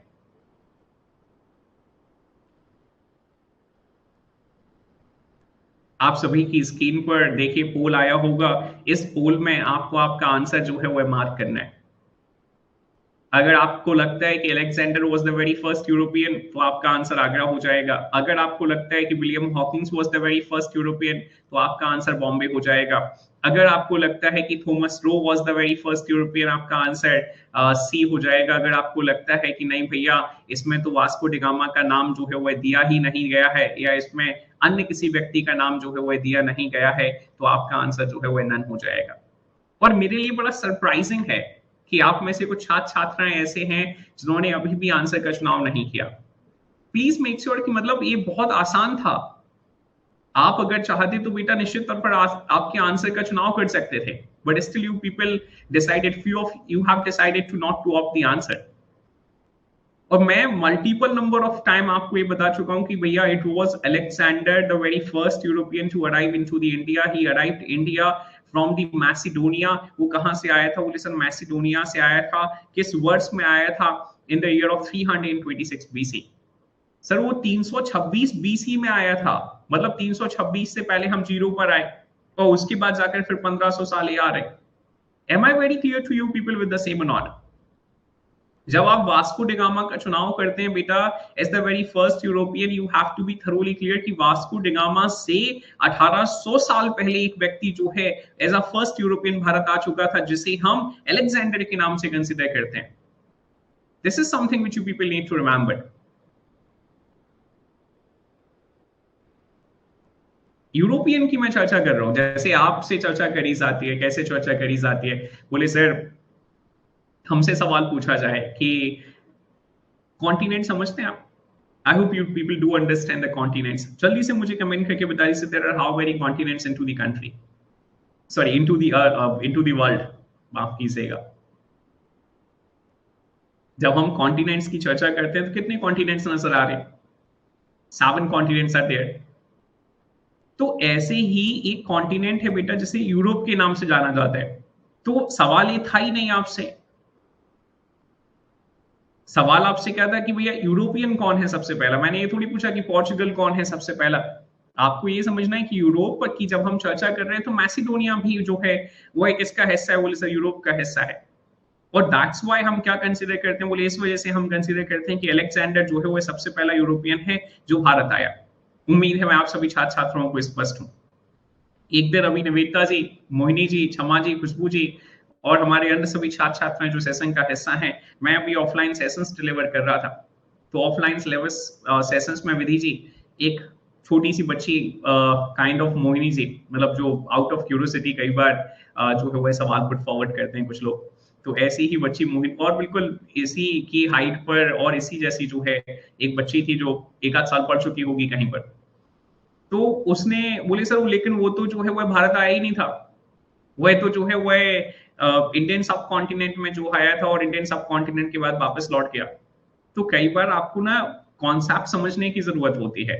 आपको ये समझने की जरूरत होती है कि बेटा जरूरी नहीं है कि आपने जो कुछ समझा है अभी तक या जो कुछ आपने पढ़ा है वह पूरी तरह से सही पढ़ा हो। That's why only you are preparing for the civil services कि आप सारी चीजों को एक अच्छे नोट पर क्रोनोलॉजिकल ऑर्डर में जो है वह सीख सकें।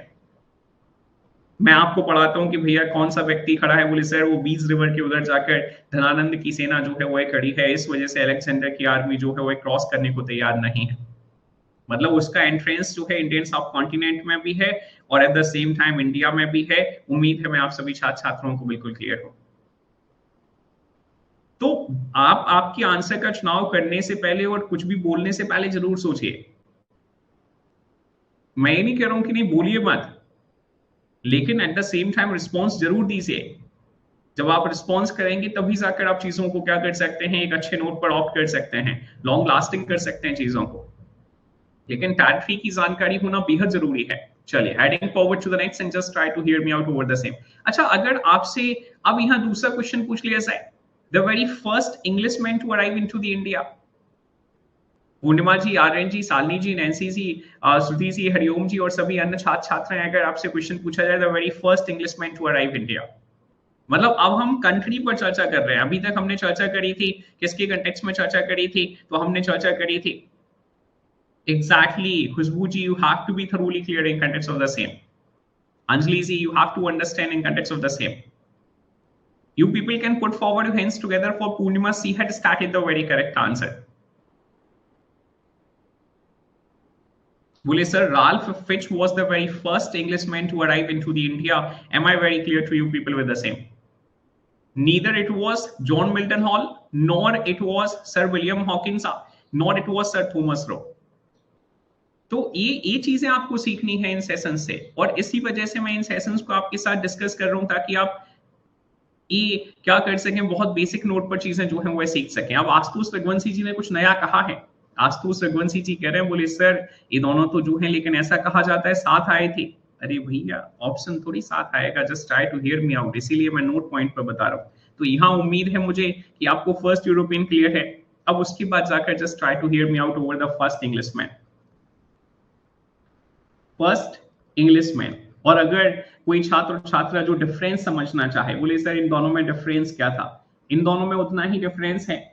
जैसे आशुतोष चौहान जी अगर अमेरिका जा रहे हैं तो आशुतोष चौहान जी जो है वो क्या कहलाएंगे, बोले सर इंडियन कहलाएंगे।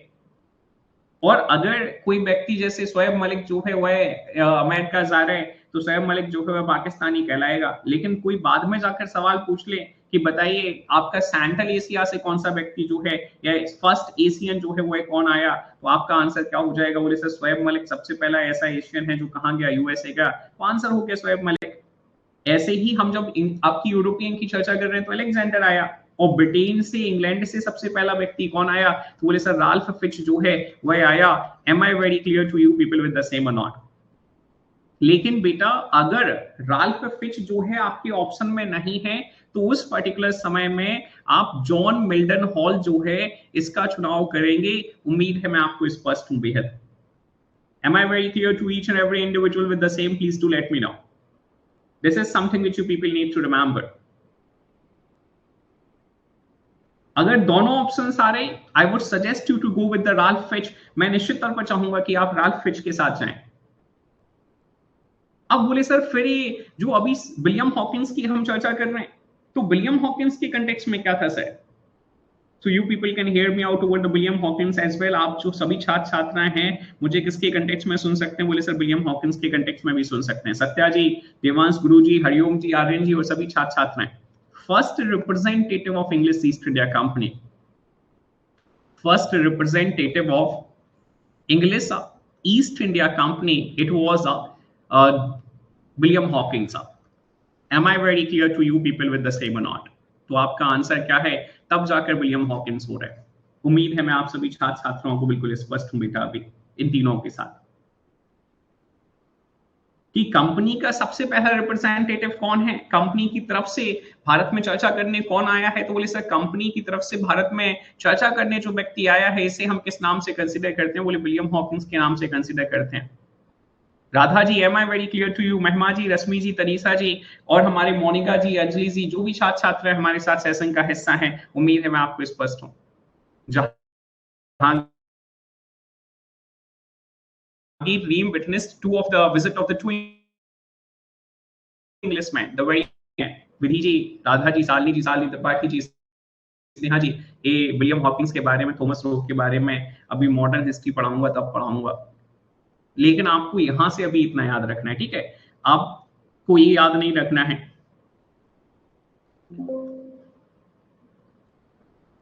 Am I not audible to you people? Please do let me know. और am I audible to you? आवाज आ रही है मेरी आपको? क्लियर आ रही है आपको? चलिए ठीक है।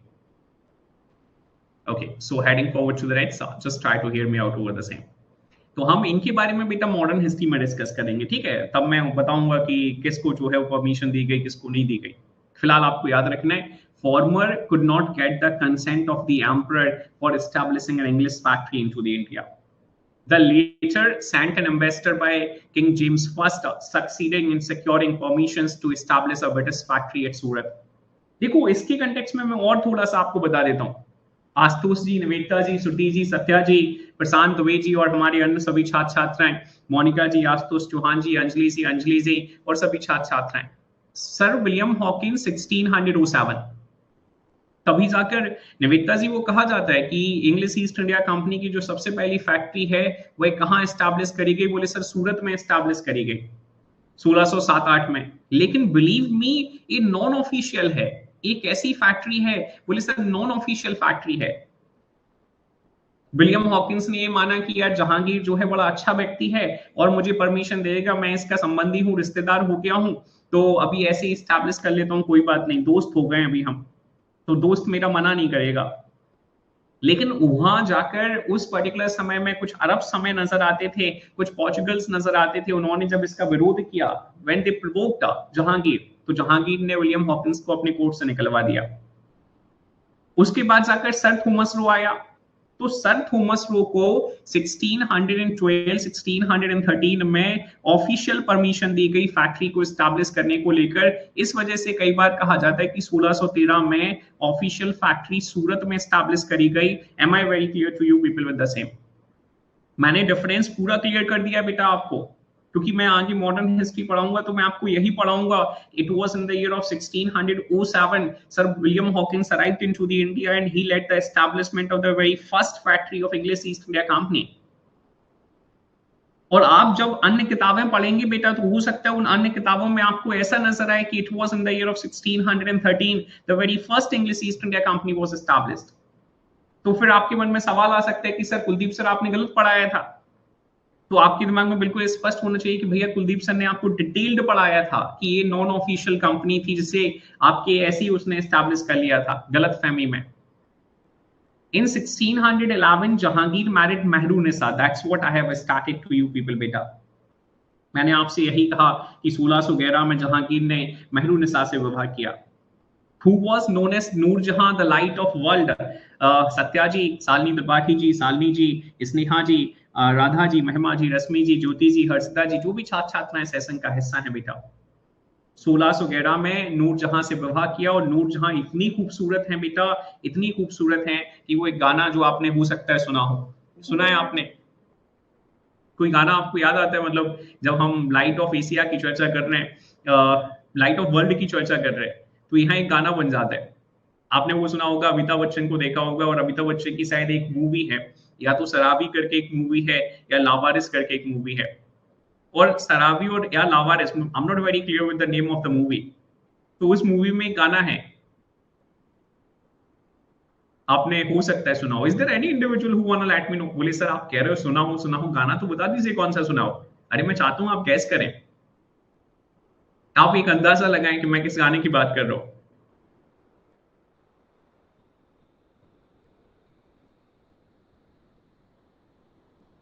एग्जैक्टली अंजलि सिंह, मतलब ये गाना नहीं है, ये तो इसके टाइटल्स पर चर्चा कर रहे हैं।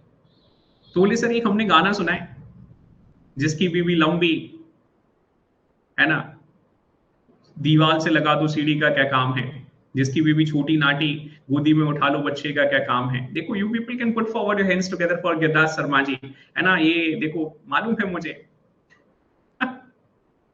तो ऐसे ही बेटा, जिसकी बीवी गोरी, है ना, बत्ती बुझा दो लाइट की क्या जरूरत है। तो लाइकवाइज ऐसा ही कुछ था भाई नूरजहां के कंटेक्स्ट में, है ना। वो इतनी खूबसूरत हैं, इतनी खूबसूरत हैं कि उनके पास एक टाइटल है। कैसा टाइटल है? बोले सर उनके पास टाइटल है light of world. Am I very clear to you people with the same और नॉट? अगर अमिताभ बच्चन जी के साथ उस पर्टिकुलर मूवी में, मैंने मतलब मुझे पूरा गाना वैसे याद नहीं है, हो सकता है शायद ये वाली लाइन भी हो इसमें, और नहीं है तो अगर उस पर्टिकुलर मूवी में आपके नूर जहां होती कहीं, तो उस मूवी में निश्चित तौर पर देवांश की ये लाइन भी होती, जिसकी बीबी गोरी, है ना, बत्ती बुझा दो, लाइट का क्या काम है, ऐसा कुछ भी होता वहां पर। इतनी ही गोरी थी वो, इतनी ही खूबसूरत थी। Basically I would not be using that particular term. चौदहवीं का चांद एक बार में, अच्छा ठीक है। अभी चलो ठीक है, अभी है ना अंताक्षरी बाद में खेलेंगे, फिलहाल तो मुझे पूरी उम्मीद है ये वाली लाइन। ठीक है।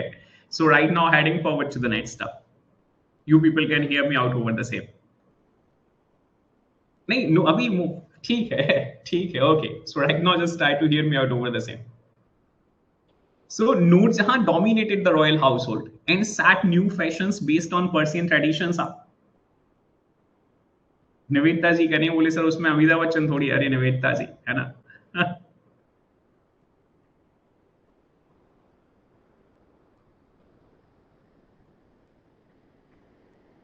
बेटा रोक दो, है ना, मुझे मालूम है आपका पसंदीदा टॉपिक है सबका, है ना। कुछ लोगों का तो वास्तविकता बोले मन प्रसन्न हो जाता है सर, आनंद की प्राप्ति हो जाती है।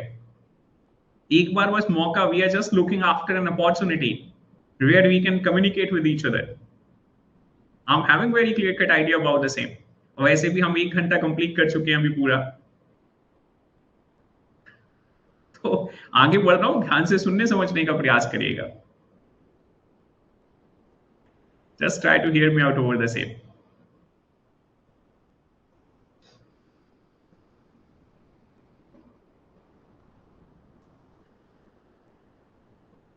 ठीक है, हाँ एग्जैक्टली मुझे मालूम है, स्नेहा शर्मा जी, ये आप हुई, और हैं उसमें 2-4 ऐसे छात्र छात्राएं जो बिल्कुल, 2-4 नहीं मतलब अधिकांशतर ऐसे छात्र छात्राएं हैं जो बैठे होते हैं किस चीज के लिए, बोले सर ऐसी अपॉर्चुनिटीज को ग्रैब करने के लिए।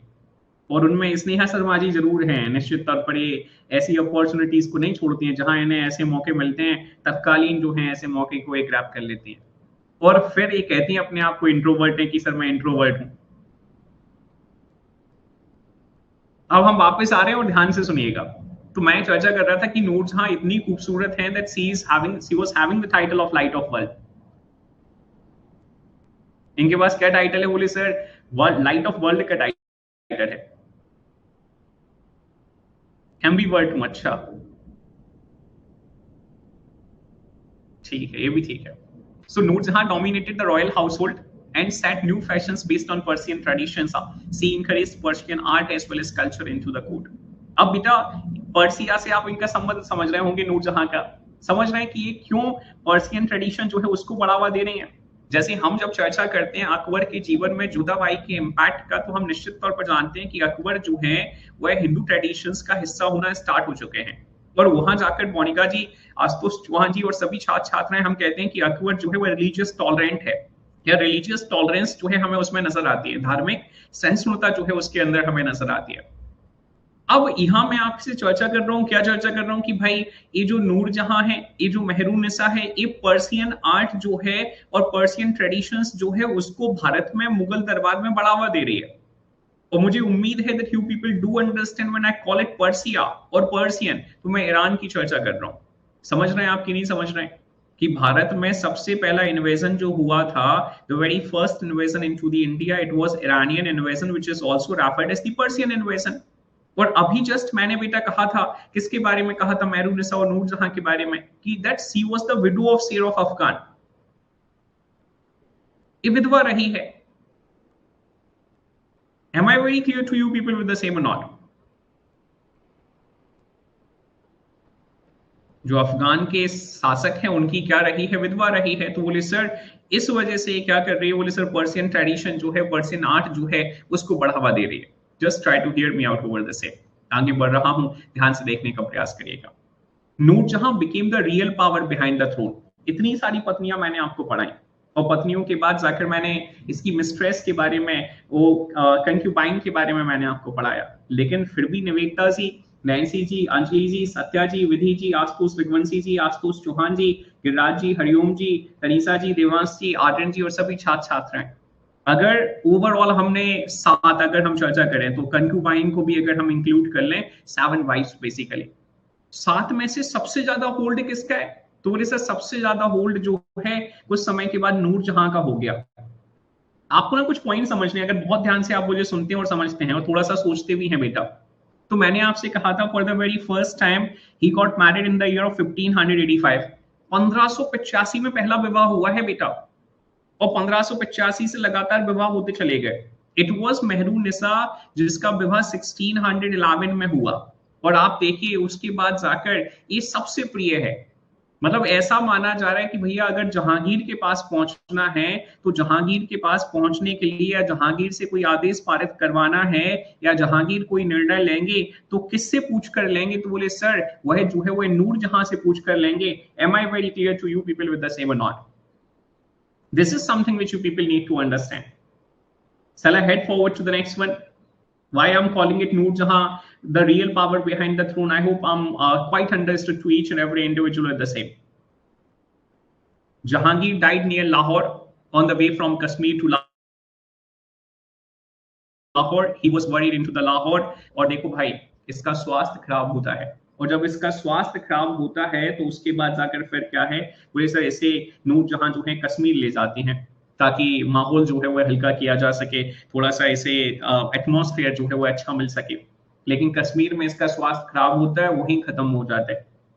निवेदिता जी, क्षमा जी, विधि जी, सत्या जी, गिरिराज जी, मोनिका जी, आशुतोष चौहान जी, अंजलि जी और सभी अन्य छात्र छात्राएं, बाद में इसे जो है वह कहाँ जलाया दफनाया गया। So we must be thoroughly clear कि इसे जो जलाया दफनाया गया वह कहाँ है, बोले सर लाहौर में।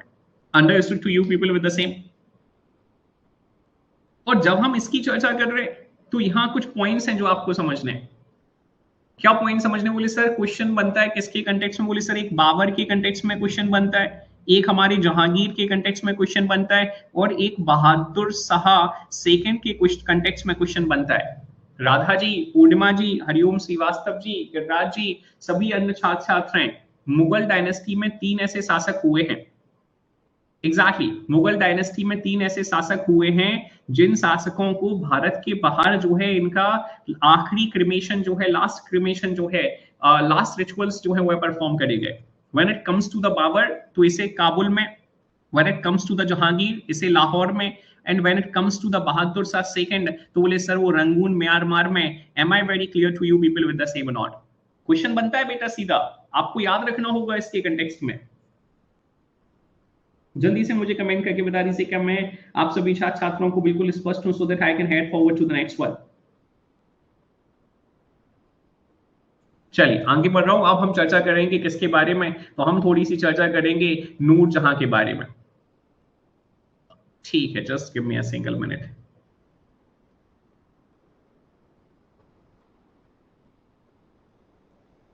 Let me have few blank slides and then I would be letting you know in context of the Noor Jahan.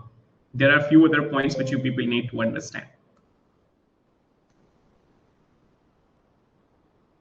अब अंजलि जी पूछ रहे हैं सर सलीम और अनारकली जो है इनकी ही स्टोरी है। नहीं बेटा, सलीम और अनारकली जो है, सलीम तो यही है लेकिन अनारकली नहीं है इसमें। अकबर ने जो है अनारकली को दीवार पर चुनवा दिया था, तो अनारकली का ना हिस्टोरिकल एग्जिस्टेंस नहीं है। Am I very clear to you with the same और नॉट? चलिए, सो मैं आगे बढ़ रहा हूँ। जहांगीर के कंटेक्स्ट में कुछ और पॉइंट्स हैं, इन पर मुझे सुनने का प्रयास करिएगा। वो उसके जब सक्सेशन स्टार्ट होता है, जब वह राजा बनता है, तो उस पर्टिकुलर समय में अनारकली का कोई एग्जिस्टेंस नहीं है। अनारकली का एग्जिस्टेंस तब तक है बेटा जब तक उसके पिता जो है वो शासक हैं। So few other points in context of Jahangir. Jahangir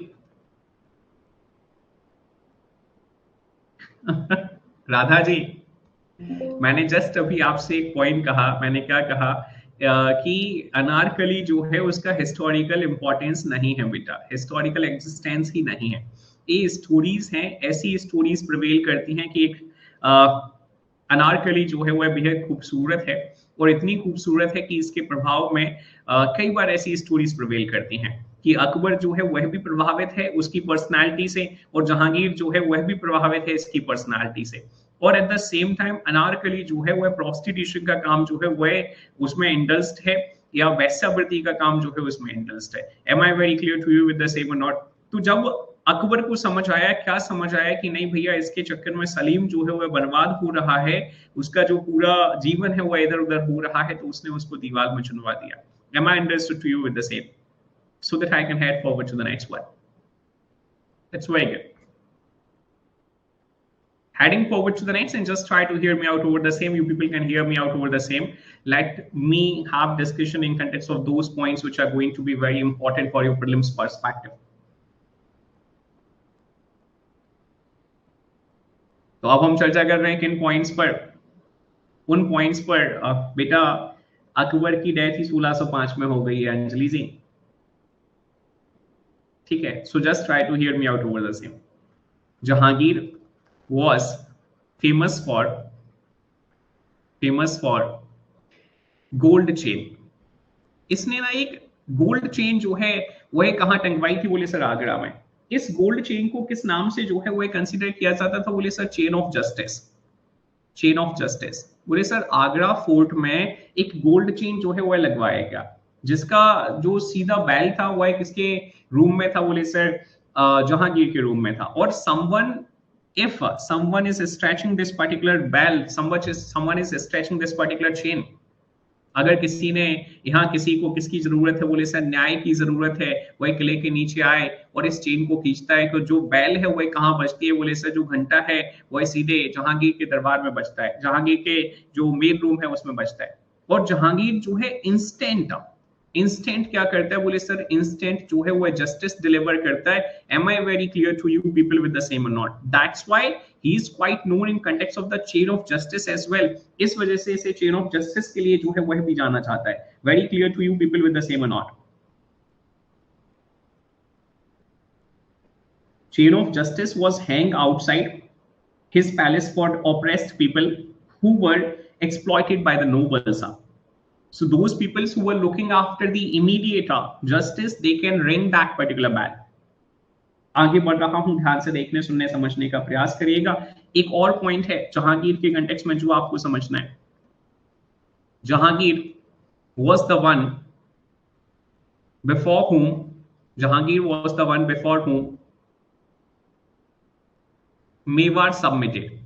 Mewar king submitted. Jahangir वह शासक है जिसके सामने क्या कर दिया? बोले सर मेवाड़ के जो शासक हैं अमर सिंह, इन्होंने क्या कर दिया? बोले सर सबमिट कर दिया। Am I very clear to you people with the same और not?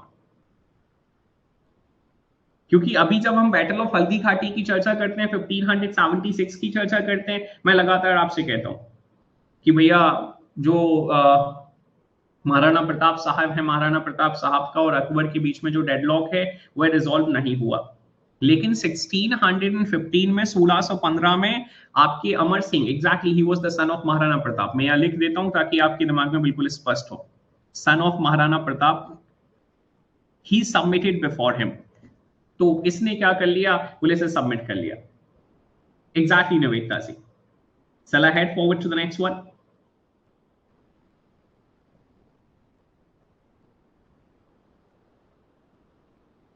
In the year of 1622, 1622 की जब हम चर्चा करते हैं, बोले sir Kandahar was annexed।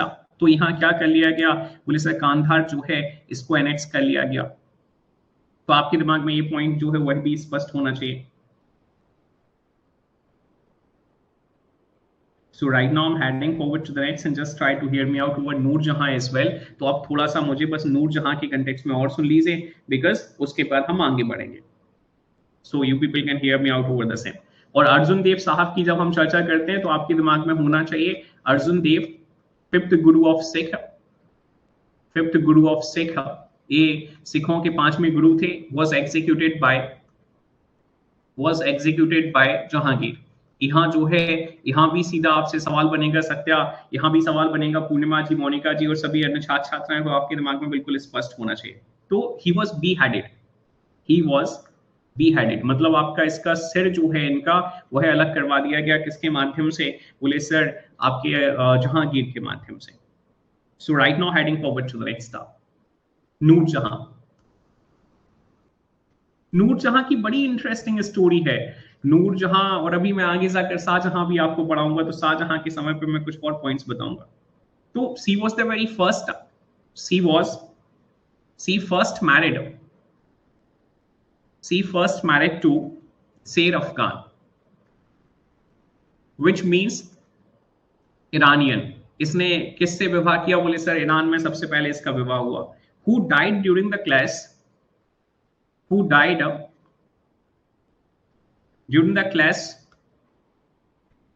with Mughal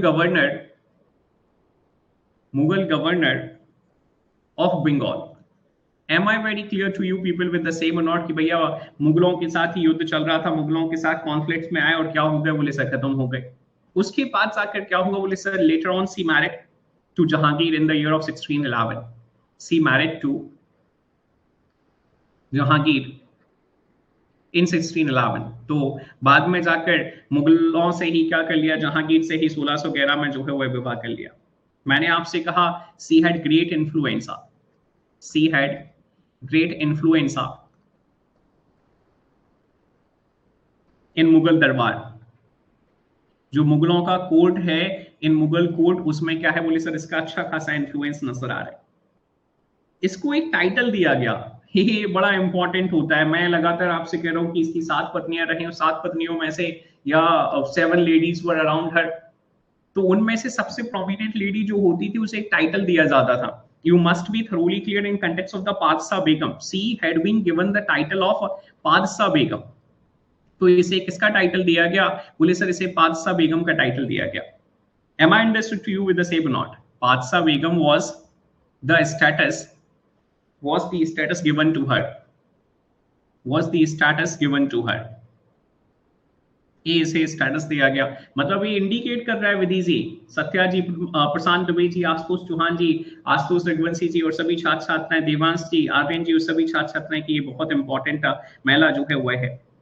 heading forward to the next one, coins were minted in her name, coins were minted in her name. उसके नाम पर क्या किया गया, बोले सर उसके नाम पर जो है कॉइन्स को मिंट किया गया। Coming to the next one, इसकी जो फादर की हम चर्चा करते हैं तो मैंने आपसे कहा हर फादर ग्यास बेग, जो इनका वास्तविक नाम है, लेकिन वास्तविक नाम से, रियल नेम से इन्हें कम जाना जाता था बेटा। इसे क्या बना दिया गया, बोले सर इसे चीफ दीवान जो है वह बना दिया गया। Am I very clear to you people with the same or not? Chief diwan, he had been appointed as chief diwan. और इसका एक भाई है जिसे हम असफ खान के नाम से कंसिडर करते हैं, हर ब्रदर असफ खान। ये बहुत जरूरी है, ये वाली पिक्चर, इस पर आप चर्चा कर सकें, क्योंकि जब आप शाहजहां को समझेंगे, सत्या, पूर्णिमा और सभी अन्य छात्र छात्राएं, तो इनके कंटेक्स्ट में बेहद जरूरी हो जाता है कि आप सारी चीजें आपके दिमाग में स्पष्ट हो। He had been appointed as खाने समन। तो इसे कैसे अपॉइंट कर दिया गया, बोले सर इसे खाने समन के तौर पर जो है वह अपॉइंट कर दिया गया। ठीक है, Am I very clear to you people with the same or not? इसके बाद जाकर इसने एक नया ग्रुप बनाया, सी formed a group called as junta. पूर्णिमा जी, इसे कैसे बुलाया जाता है? बोले सर इसे जुनता के नाम से जो है वह रेफर किया जाता है, राधा जी। और इसमें कौन कौन नजर आ रहा है? तो बोले सर जुनता में जो है वह हमें इसके फादर जो है वह नजर आ रहे हैं, इसके ब्रदर जो है वह नजर आ रहे हैं, और at the same time sir एक खुर्रम जो है, शाहजहां जो है बेटा, वह हमें नजर आ रहे हैं। Am I very clear to you people with the same or not? You people can let me know. अच्छा, इसकी बेटी को समझना बेहद जरूरी है। किसकी बेटी की हम चर्चा कर रहे हैं? बोले सर हम चर्चा कर रहे हैं नूर जहां की बेटी की। Just try to hear me out over the daughter of Noor Jahan. Daughter of Noor जहां, निवेदिता जी और हमारे अन्य सभी छात्र छात्राएं। When it comes to the daughter of Noor Jahan, it was लाडली बेगम। तो इसका नाम क्या था? बोले सर लाडली बेगम। अच्छा, लाडली बेगम का विवाह किससे हुआ? बोले सर was married to सैरियार। इसका विवाह जो है वह सैरियार से हुआ। Am I understood to you people with the same or not? जल्दी से मुझे कमेंट करके बता दीजिए क्या मैं आपको स्पष्ट हूं। Who was सैरियार? बोले सर सन ऑफ जहांगीर। अब बोले सर कई लोग जो हमारे मासूम से छात्र छात्र हैं हमारे साथ कनेक्ट कर रहे हैं, बोले सर ये कैसे संभव है? एक ऐसे संभव है कि नूर जहां की बेटी जो है लाडली बेगम, इनका विवाह जो है वह जहांगीर के बेटे शहरयार से हो गया। How many of you people want to understand the complete story? आप में से कितने लोग हैं? अरे भैया यू हैव टू अंडरस्टैंड कि लाडली बेगम जो है वह नूर जहां और शेर अफगान की बेटी है, और शहरयार जो है वह जहांगीर के बेटे हैं, और एट द सेम टाइम वो जो कंकुबाइन हुआ करती थी उनके बेटे हैं। तो इनका ब्लड रिलेशन नहीं है। और and when it comes to the Islam, जब हम इस्लाम की चर्चा करते हैं तो इस्लाम में सिर्फ किस पर विवाह नहीं होते हैं, कौन से ऐसे रिलेशंस होते हैं, एग्जैक्टली मैं अभी आशुतोष चौहान जी सोशियोलॉजी पढ़ाने वाला हूं, बिलीव मी। और मैं तो चाहूंगा कि आप में से जो छात्र छात्राएं जिनके पास थोड़ा सा समय है, जो अपना सामाजिक विकास करना चाहते हैं, जो अपना सामाजिक अपलिफ्टमेंट करना चाहते हैं, सो प्लीज बी वेरी क्लियर। और आप किसी प्रकार की समस्या, आर्थिक समस्याओं से जूझ नहीं रहे हैं, तो आप उन सोशियोलॉजी के सेशंस पर हिस्सा बने। आपका जो सामाजिक विकास का लेवल है वह बेहद अच्छे नोट पर विकसित हो जाएगा बेटा, क्योंकि मैं आपको परिवार पढ़ाने वाला हूं। आई would definitely be letting you know the family, what exactly the family is. मैं आपको रिलीजन पढ़ाने वाला हूं, धर्म पढ़ाने वाला हूं। मैं आपको ज्वाइंट फैमिलीज, आइसोलेटेड फैमिलीज पढ़ाने वाला हूं। मैं आपको कास्ट पढ़ाने वाला हूं। मैं आपको मैरिजेस पढ़ाने वाला हूं। तो ये सारी चीजों पर हम चर्चा करने वाले हैं। हम संस्कार पर चर्चा करने वाले हैं, हम पुरुषार्थ जो है इस पर चर्चा करने वाले हैं। लाइफ साइकिल का जो क्लासिफिकेशन किया गया है वेदों में, हम उस पर चर्चा करने वाले हैं। तो एमपीपीएससी के छात्र छात्राएं प्लीज बी वेरी क्लियर कि 6 मई से सोशियोलॉजी स्टार्ट होने जा रहा है। आप लगातार नियमित तौर पर सेशंस का हिस्सा बन सके। और अगर हमारे बिहार पीसीएस के छात्र छात्राएं आप सक्षम हैं, समर्थ हैं, आपके अंदर विवेक है, आपके पास समय है, और आप आपका सामाजिक विकास भी करना चाहते हैं, तो निश्चित तौर पर सोशियोलॉजी के सेशंस का हिस्सा बनिए। Because when you would be connecting in those sessions, तो आपको एक उस तरीके के ज्ञान की प्राप्ति होगी जिसे वास्तविक ज्ञान चक्षु कहा जाता है। After that you would be able to read between the lines. उसके बाद जाकर जो है आप लाइन्स के बीच का डिफरेंस जो है वह समझना स्टार्ट कर सकते हैं when it comes to the sociology. मैं आपको सोसाइटी पढ़ाने वाला हूं, तो मैं वहां इस्लामिक जो मैरिजेस हैं वह आपको बताऊंगा कि इनमें इनका जो रियल ब्रदर होता है, सिर्फ रियल ब्रदर के साथ विवाह नहीं होगा। जो खास भाई है, सिर्फ उस खास भाई के साथ विवाह नहीं होगा। रेस्ट, चाहे चाचा का लड़का हो, चाहे फूफा का लड़का हो, चाहे मौसी का लड़का हो, चाहे किसी का लड़का हो, सब में जो है वह विवाह हो सकते हैं। तो लाइकवाइज हमें नजर आ रहा है कि नूर जहां और शेर अफगान की बेटी लाडली बेगम का विवाह जो है वह जहांगीर और कंकुबाइन के बेटे शहरयार से होने जा रहा है। Am I very clear to you people with the same और not? So that I can let you know something very interesting as well. और यही मैं कुछ और बहुत इंटरेस्टिंग आपको बताने वाला हूं, ध्यान से समझने का प्रयास करिएगा। अभी हमने इसके भाई पर चर्चा करी, अभी हमने चर्चा करी असफ खान के कंटेक्स्ट में बेटा। असफ खान की भी एक डॉटर है, just try to hear me out over the same. इनकी भी एक डॉटर है, और इनकी डॉटर को हम किस नाम से कंसीडर करते हैं? तो बोले सर इनकी डॉटर को जो है हम अर्जुमंद बानू बेगम के नाम से कंसीडर करते हैं। अर्जुमंद बानू बेगम। अर्जुमंद बानो बेगम वही है बेटा जिन्हें हमारा इतिहास किस नाम से कंसिडर करता है? बोले सर जिन्हें हमारा इतिहास जो है वो मुमताज के नाम से कंसिडर करता है। तो इनका विवाह किससे होने वाला है? तो बोले सर इनका विवाह जो है वह शाहजहां से होने वाला है। Am I very clear to you with the same not? तो आप ये समझो कि नूरजहां के आने से कितनी सारी चीजें हो गई हैं। नूरजहां के आने से कितनी सारी चीजें हो गई, और अभी मैं शाहजहां पढ़ाऊंगा तो मैं आपको निश्चित तौर पे बहुत सारी चीजें बताऊंगा बेटा। I would definitely be letting you know the real picture of this, जो वास्तविक पिक्चर है। आपने एक और गाना सुना होगा, आपने हम मूवीज पर निश्चित तौर पर थोड़ी बहुत चर्चा करते हैं, और मैं बताऊंगा आपको कि 1611 से पहले निवेदिता जी, विधि जी, अंजलि जी, हरिओम श्रीवास्तव जी, शालिनी जी, नैन्सी जी, आशुतोष चौहान जी और हमारे अन्य सभी छात्र छात्राएं बोले सर आपका शाहजहां का और अर्जुमंद बानो बेगम की एंगेजमेंट हो गई है, निर्धारित हो गया है कि इनका विवाह होना है, लेकिन चूंकि अकबर ने लड़कियों की शादी की उम्र जो है वह बढ़ाकर 14 कर दी थी, तो इस वजह से जो है वह सर इनका विवाह जो है शाहजहां का और मुमताज का रुका हुआ था। और शाहजहां और मुमताज का विवाह हो पाता उसके पहले ही सर पिताजी जो हैं जहांगीर साहब जो हैं उन्होंने एक और विवाह कर लिया, और किससे कर लिया? बोले सर वो अर्जुमंद बानो बेगम की बुआ जो हैं, फूफी जो हैं, उनसे कर लिया। Am I very clear to you people with the same और नॉट? तो घर में ही सब हैं। मतलब शहरियार सोचो अगर अर्जुमंद बान जो नूरजहां है फॉर एग्जाम्पल, नूरजहां किसके दरबार में जा रही हैं? बोले सर नूरजहां जो है अगर शहरियार के यहाँ जा रही हैं, नूरजहां जो है वह शहरियार के यहाँ जा रही हैं, तो शहरियार की पत्नी जो है वह क्या कह रही होंगी? बोले सर वह इनकी माता रही हैं, तो इन्हें मामू जो अब जैसे भी बुलाती हूँ है ना, I can't let you no कि क्या एक्सप्रेशंस रहते होंगे, किस तरीके से वो इन्हें प्रोनाउंस करती होंगी। और उसके बाद जाकर अगर ये मैं बनाऊंगा Radha ji at the right time, I would definitely be letting you know. तब तक आप मुझे दो चीजों पर समझ लीजिए, तीन महिलाओं की हम चर्चा कर रहे हैं बेटा। एक महिला है Ladli Begum, daughter of, am I very clear to you with the same? Daughter of Noor Jahan, married to the Sariar, the son of the Jahangir।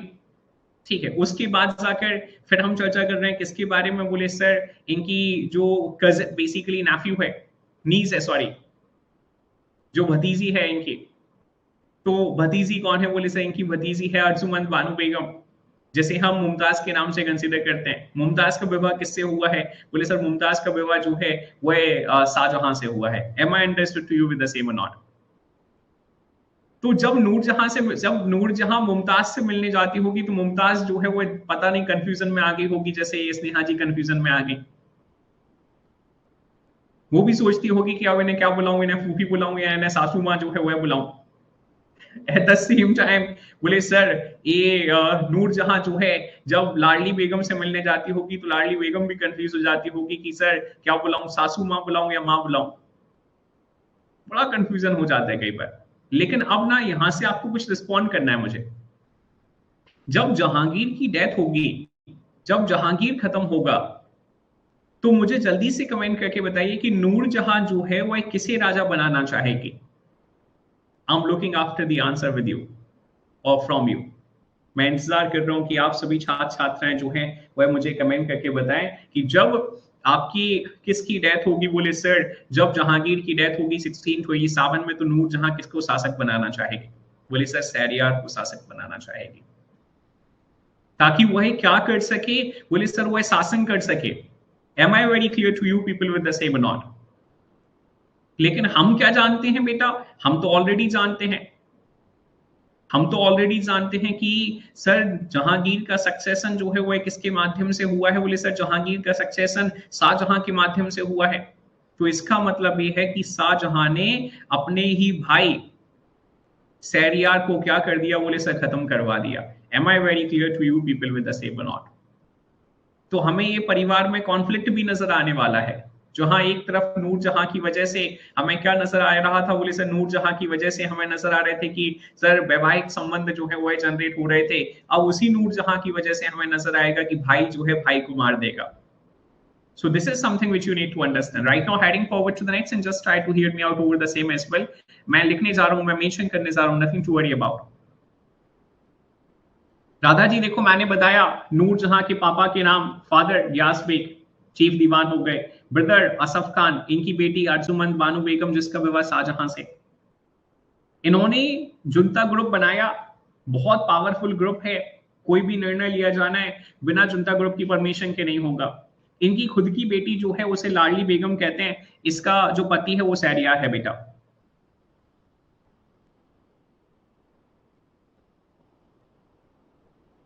अब मोहिनी जी पूछ रही हैं सर शहरियार तो फिर उसके ग्रुप का हिस्सा हुआ, जुनता ग्रुप का हिस्सा हुआ। अरे बेटा मोहिनी जी, इस प्लेटफॉर्म पर कई सारे छात्र छात्राएं हैं, लेकिन क्या कई सारे छात्र छात्राएं जो हैं उतने सक्षम हैं कि वो अपने सारे डाउट्स पूछ पाए?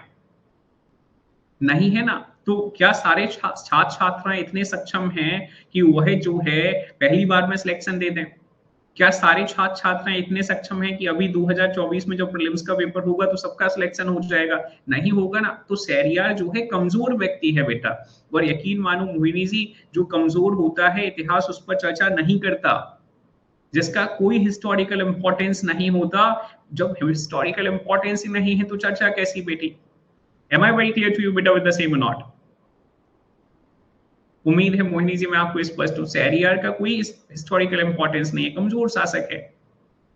शहरियार के बारे में आपको पढ़ना कहाँ है? शहरियार पढ़ ही इसलिए रहे हैं हम, शहरियार सिर्फ इसलिए पढ़ रहे हैं ताकि क्या कर सकें, बोले सर ये समझ सकें कि नूरजहां जो है वो अपने हाथों में शासन करना चाहती थी,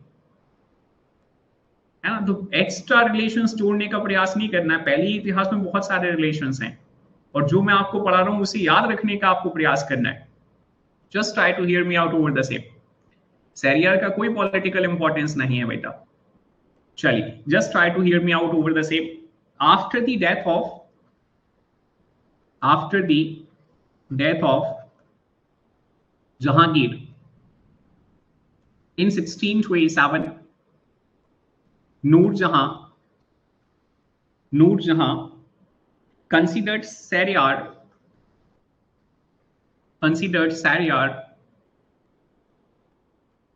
as Jahangir's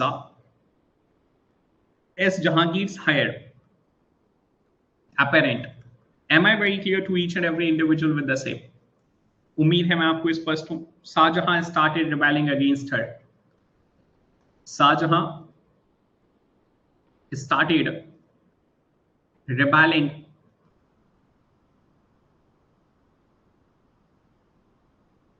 against her. Shahjahan ने उसके अगेंस्ट जो है वह विद्रोह करना स्टार्ट कर दिया।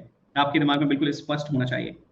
और शाहजहां ने क्या कर दिया? बोले sir Shahjahan at the time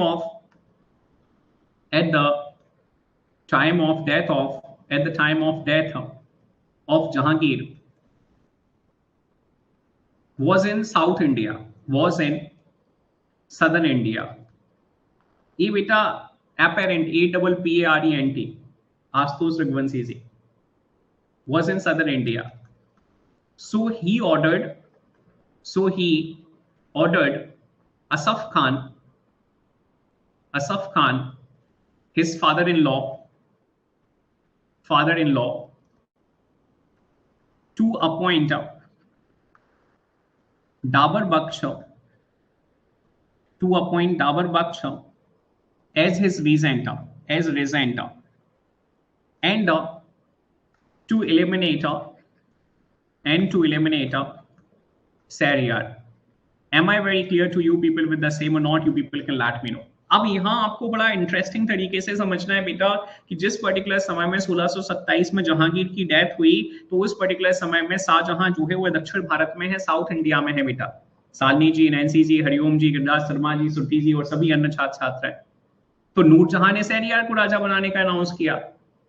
तो सदर्न इंडिया से शाहजहां ने एक ऑर्डर दिया असफ खान को, अपने फादर इन लॉ को बेटा, कि डाबर बख्श कौन है? बोले सर इनका एग्जैक्टली टेम्पररी होता है, टेम्पररी। डाबर बख्श इनका नेफ्यू है। डाबर बख्श क्या है? Nephew of Shahjahan.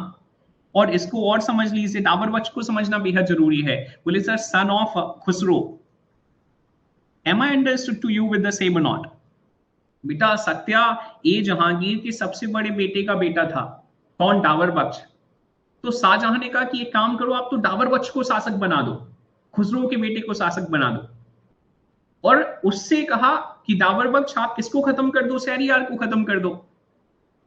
तो इस तरीके से 1627 से 1627 से 1628 डाबर बख्श जो है वो रीजेंट रहा है। And when he return to the India, जब वो नॉर्थ इंडिया में वापस आया, पंकज जी जैसी कृष्णा टू यू, मेरे भाई लेट हो गए आप, 5 दिन सेशंस फ्री चल रहे हैं, मैं एक्सपेक्ट कर रहा था कि आप सेशंस का हिस्सा होंगे। And after returning from south India, he eliminated Dabur Bakhsh as well। तो उसने साउथ इंडिया से लौटकर डाबर बख्श जो है तो इसको भी क्या कर दिया, बोले सा एलिमिनेट कर दिया। Am I very clear to you people with the same or not? You people can let me know। जल्दी से मुझे कमेंट कर दीजिए कि मैं आप सभी छात्र छात्राओं को बिल्कुल स्पष्ट हूं। When Jahangir died, Khurram was away in the Deccan, India. So Noor Jahan tried to make Shahryar, the Jahangir's youngest son, the king. But Asaf miffed his sister's action, sent a speedy message to the Khurram and set up Khusro's son Dabar Baksh as ad hoc regent. He attacked Shahryar and took him as the prisoner. नहीं बेटा, खुसरो तो खत्म हो गया था महिमा शर्मा जी। अभी आपको तो बताया था कि जैसे ही खुसरो ने किया था ना बेटा, जब आपके जहांगीर जो है शासक बने थे, उसी पर्टिकुलर समय में खुसरो ने जो है अपने पिता के सक्सेशन का विरोध किया था, और उसी पर्टिकुलर समय में जहांगीर ने जो है अपने बेटे को अंधा करवा दिया था। That's what I have asked you Mahima ji, am I very clear to you with the same और नॉट? कोई बात नहीं, हो जाता है ना, मैं समझ सकता हूँ। हिस्ट्री इतना ही इंटरेस्टिंग है बेटा, हिस्ट्री जो है इतना ही इंटरेस्टिंग है, अगर इसे आप बड़े इंटरेस्ट के साथ पढ़ेंगे तो कोई बात नहीं, हो जाता है, मतलब इसमें इंटरेस्ट आता है।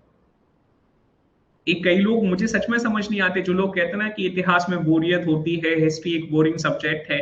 यकीन मानिए उन बच्चों की गलती नहीं है, उनको पढ़ाने वाले टीचर्स की गलती है कि उनके टीचर्स ने उन्हें हिस्ट्री सिखाया नहीं, उनके टीचर्स ने उन्हें हिस्ट्री जो है वह रटाने का प्रयास किया, क्योंकि उनके टीचर्स को शायद खुद को नहीं मालूम है कि हिस्ट्री जो है वह सीखने, सिखाने, समझाने वाला सब्जेक्ट है, रटाने वाला सब्जेक्ट नहीं है। चलिए मैं वापस आ रहा हूं, ध्यान से सुनिएगा और ध्यान से समझने का प्रयास करिएगा। Just try to hear me out over the same. Coming back to this only. So Khurram, while hastening from the Deccan, had already sent orders to eliminate Shahryar. The orders were immediately carried out. भैया दक्षिण भारत से ही आ रहा था, उसी समय कह दिया था कि शहरयार को खत्म कर दो। Thus Khurram ascended the Mughal throne with the name of Shahjahan.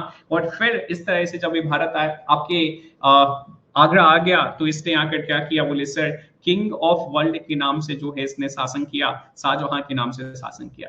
कल हम शाहजहां पर चर्चा करेंगे, आपसे 9 AM फिर जो है वह मुलाकात होगी। प्लीज मेक श्योर कि आप सभी छात्र छात्राएं जो हैं वह सेशन का हिस्सा हो सके। मैं आपको एक बार पुनः बता देता हूँ, आप सभी छात्र छात्राएं जो हैं कुछ चीजों पर मुझे सुन लीजिए। Just stay connected with the session, अभी सेशन खत्म नहीं हुआ है। Just give me a single minute, just a minute guys, stay connected.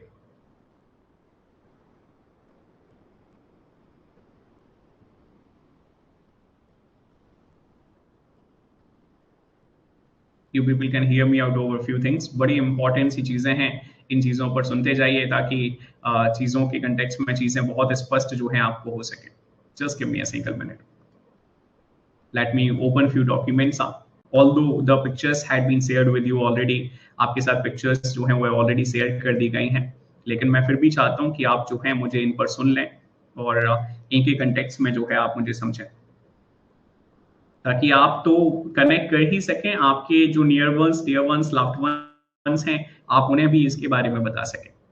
Gurukul crack it with Curie sir आपके लिए लेकर आया है 5 दिन का सब्सक्रिप्शन फ्री, जहां आप जो भी सेशंस चल रहे हैं उन सभी सेशंस को बिना किसी पैसे को दिए हुए सेशंस में कनेक्ट कर सकते हैं। Exclusive 5 day trial 1 May to the 5th May, start learning from the very first moment only. सिर्फ आपको एप्लीकेशन डाउनलोड करना है, नथिंग मोर, और उसके बाद जाकर सेशंस में आप कनेक्ट कर सकते हैं। हम सभी जो कोर्सेज हैं उन कोर्सेज पर 30% डिस्काउंट देकर चल रहे हैं, 5 तारीख तक है, 6 तारीख तक, और मैं चाहूंगा कि आप सभी छात्र छात्राएं जो हैं हमारे सुपर 52.0 बैच पर हमें कनेक्ट करें।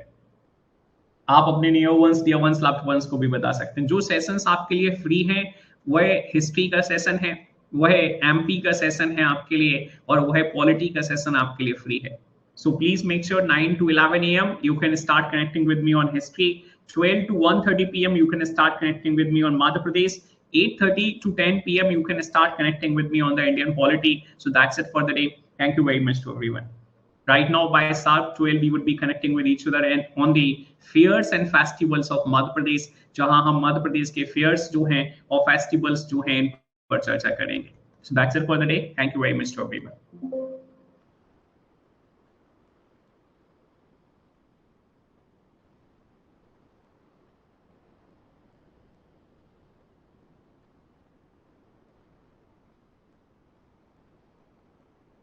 जी अंजलि जी, आज से ही है 8:30 बजे.